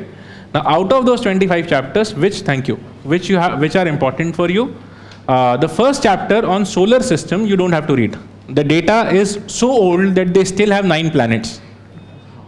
Okay? And because you are not laughing, I hope most of you don't know that right now we have 8 planets. Okay? So their data being so old, they have not updated on that. So please don't read that first part. Read from the second part where they start India. Sorry, the world. So they talk about longitude and latitude, which is not given in a great detail in your NCERT. So that part of the book is good, where they talk about longitude, latitude, time zones. That part is good. International dateline, that section is not given in your NCERT, and UPSC still asks questions from that section. Okay? So this is chapter number 1. Second part, which starts from longitude latitude of GC Leong, right? After that, the second chapter is about rock types, right? तो वो सब पढ़ सकते हो. You can read up to chapter number 13, right? 13 नहीं 14, right? Chapter number 13 and 14 are on weather and climate. So till there you have to read. They do ask you questions from this book also, and that's a very well written book, right? And after that, the next part, which starts from chapter number 15 to 25 of GC Leong. The good thing about this part is, this tells you a lot about your world geography, for which generally people refer the class 6, 7th, 8th, 9th, 10th NCERTs. Right? So you can refer to this part, which basically is divided into climatic regions. Right? These chapters are around climatic regions. But what you have to read from this, let me tell you. First is climate of the regions. Second is vegetation. The vegetation will help you understand your ecology and environment part also. Right? Many of the biomes and things you will understand from there. And after this, you read the economic activities. The economic activities part will help you understand 2-3 things. One, the various resources in the world, the industries, right? And in some cases, it also covers the transport, right? Once you read this, you will have to look into Atlas. And if you look into Atlas, it also ensures that your map-based questions are taken care of. Right? And UPSC, if you see last 5-year question, you would realize, or 6-year question, UPSC every year asks you world geography map-based questions. Right? So those questions can be taken care of from this part. One. Secondly, it also makes you aware of the resources in the world. Thirdly, it will also help you understand many of the later things which you will read in economy and IR. Right? And fourthly, this is a section which is there in your paper 1 mains part. Right? For which I said do not start with your fundamentals of human geography. So that part is very well covered here. Right? All that is there. And if you still find slight more energy, in some chapters you find tribals also given. They have asked last year question on tribals from PT, and every 2-3 years they ask something about them. Right? So that section, just the tribes. Right? You don't have to mug those chapters up. You just have to do this much of your basics. Do we get this? Right? So I've given you all the sources and I've told you how to get into it. Right? And simultaneously look into the mains questions also, because you're not only preparing for PT hopefully. ऐसा कौन-कौन है जो यहाँ पे ये सोच के आया कि मैं बस PT निकालने आया हूँ? Hopefully no one, because as they say, if you clear PT, you gain nothing. If you fail in PT, you lose everything. ठीक है? So Just by clearing PT, the only thing that you will get is, you will be able to tell your friends, PT तो निकल गया यार. ठीक है, but that doesn't take you anywhere. आप 5-6 बार भी PT निकाल लो तो आपको UPSC कुछ भी नहीं देता. ठीक है, मार्कशीट के सिवाय. राइट कि मेंस का जब लिखोगे, और वो भी अगर मेंस लिखा तो मार्कशीट आएगा, वरना मार्कशीट भी नहीं आएगा. ठीक है, so you have to, you know, so this is your basic thing about your geography. I have given you the topics, I have given you how to prepare, I have talked about why, I have talked about where, and I have also talked about how you prepare for this. Right, so this is the sequence of how, what, where, and how. These were the things that I was focused about. Right, so I have already discussed about that. If you have any question, you can ask me now, because as I understand, my time is up. Yeah, good enough, yeah. Okay, हाँ, good enough, good that you asked. कुछ books का और नाम लिखो. खुल्लर, सविंदर सिंह, माजिद हुसैन, ये सब नहीं पढ़नी. ठीक है? हाँ? Human geography? ह्यूमन ज्योग्राफी कौन सा पार्ट बोलो? फंडामेंटल्स ऑफ ह्यूमन ज्योग्राफी मैंने बोल दिया, वो that is required for your mains 1. ये सब जो लिखा है यहाँ पे, ये सब ह्यूमन ज्योग्राफी है. World human geography, if that is your question. ठीक है, तो world human geography, if you start with this and if you are done with your NCERT class 12 fundamentals of human geography, once you are done with this, then ask me. Right, why I am saying is because if I tell you right now, it won't make much sense. Right, because then you will be left with few resources such as shale gas, such as nuclear energy. Those are not given in these books. Right, coal bed methane, rare earth metals. For that you have to pick selective material. You don't have to refer to any book. No book is giving that well. Right, so you have to refer to current sources and pick material. Current sources give that. That's why I am not telling you any more book. If you are done with this, good enough. The last thing I would share before you go is 2 examples I will share, so that you do not lose the track and the energy with which you have come into this. We take it as great responsibility on ourselves to guide you in the right direction, right? And that's why I'm sharing this. I have been involved in this process, the UPSC thing, for when I started 2004, and into teaching since 2009, and I've been involved in lot many interview programs and all the programs which start with PT and go up to interview. Right, so recently the people who are appearing for interview, I will just share 2 examples with you which will help you understand that it's not that difficult, and second, how you should go about it. These are 2 girls, one in Tamil Nadu whom I met on the holy day, because I was on that day I was in Tamil Nadu, and one more girl who was student, right, in touch with me for almost a year, since specifically since November 2015, right. So both these students, first the second girl, right, she is a doctor by education, and she started preparing in November 2015 for 2016, right. All the sources that she referred were NCERTs, right, and very basic NCERTs, and she did it n number of times. This is what she shared with me when she came for the interview preparation just a few days back. And she said, sir, I did not know anything, right, and being a doctor I was not aware of anything, no history, no geography, no background, right. So once I decided that I want to give this exam, I just got a list of what I should prepare, and because I was not having too much time, I just stuck to that list. Right, now what all she did was just the basic NCERTs, but a few number of times. Right, so she said, sir, I have read these books, multiple times. 1. Right, and the sources are the same that we have discussed, they do not change. Right, the second was 1 source for current affairs. Okay, and in that case, she being our student, she is stuck to our current affairs material. But I would say you pick one which you feel is okay. First of all, you have to give confidence to yourself that whatever I'm referring is good. Right, so you figure out which current affairs you want to read, but just stick to one to begin with. Right, your basic NCERTs and your basic single current affairs source, if you read it a few number of times, right? She cleared her PT, she wrote her mains, and she is giving her interview. ठीक है, कितना time हुआ है? आप खुद सोचो, how much time did she give to this process, right? And similarly, another girl from Tamil Nadu, she is an engineer, electronics engineer, whom I met, as I told you, on the Holi day, because in Tamil Nadu they do not celebrate Holi. So that day was working. I was in Chennai on that day, and I also went because there was a good number of students with whom we had to interact. So there I came across this girl. She, I think, has for the first time come to Chennai, if I'm rightly recalling, right? She has never been to Delhi, right?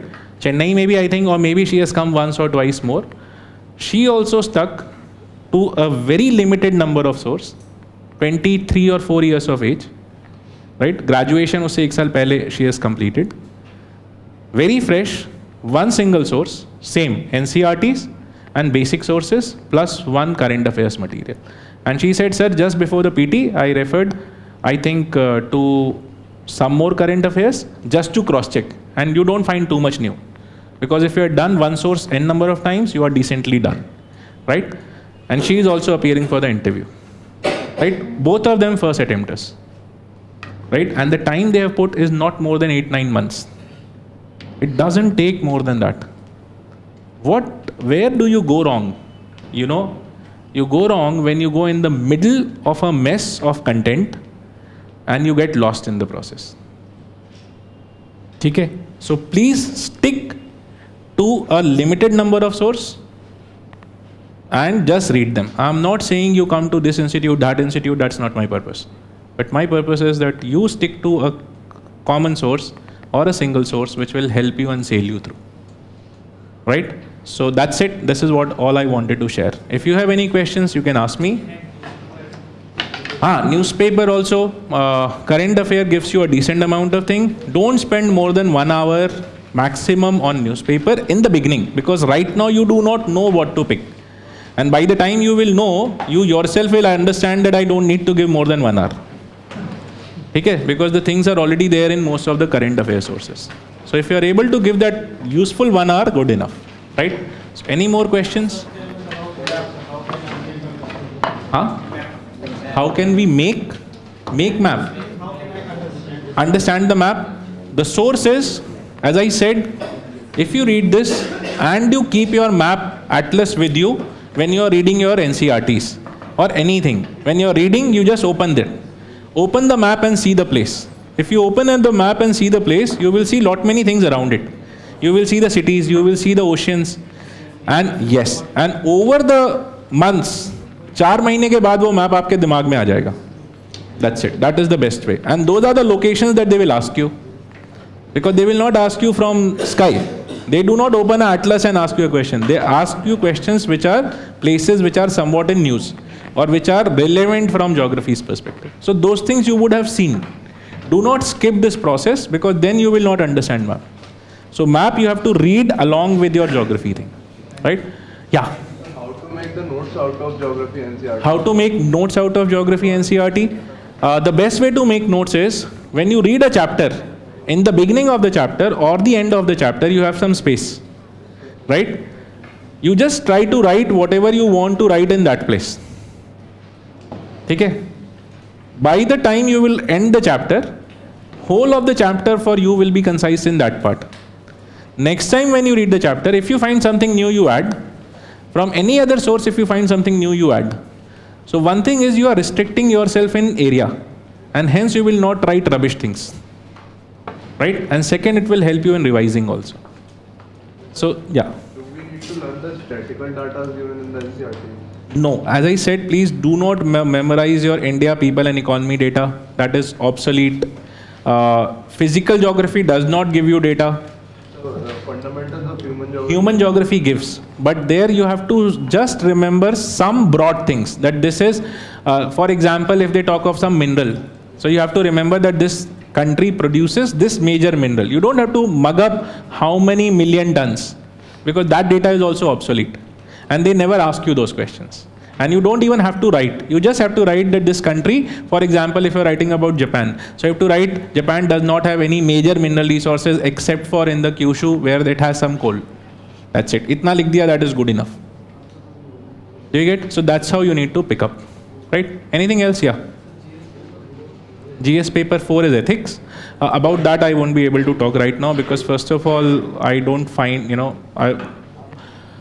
all I can tell you about GS paper 4 is, I don't have too much time as I said, but still I would say that if you refer to some basic source, one basic source which you pick from any of the websites that you have, and there are many number of websites, you just refer to that basic set of notes, right? And you try to create situations out, because they ask you two kind of questions. One, the basic questions, and second, the case studies.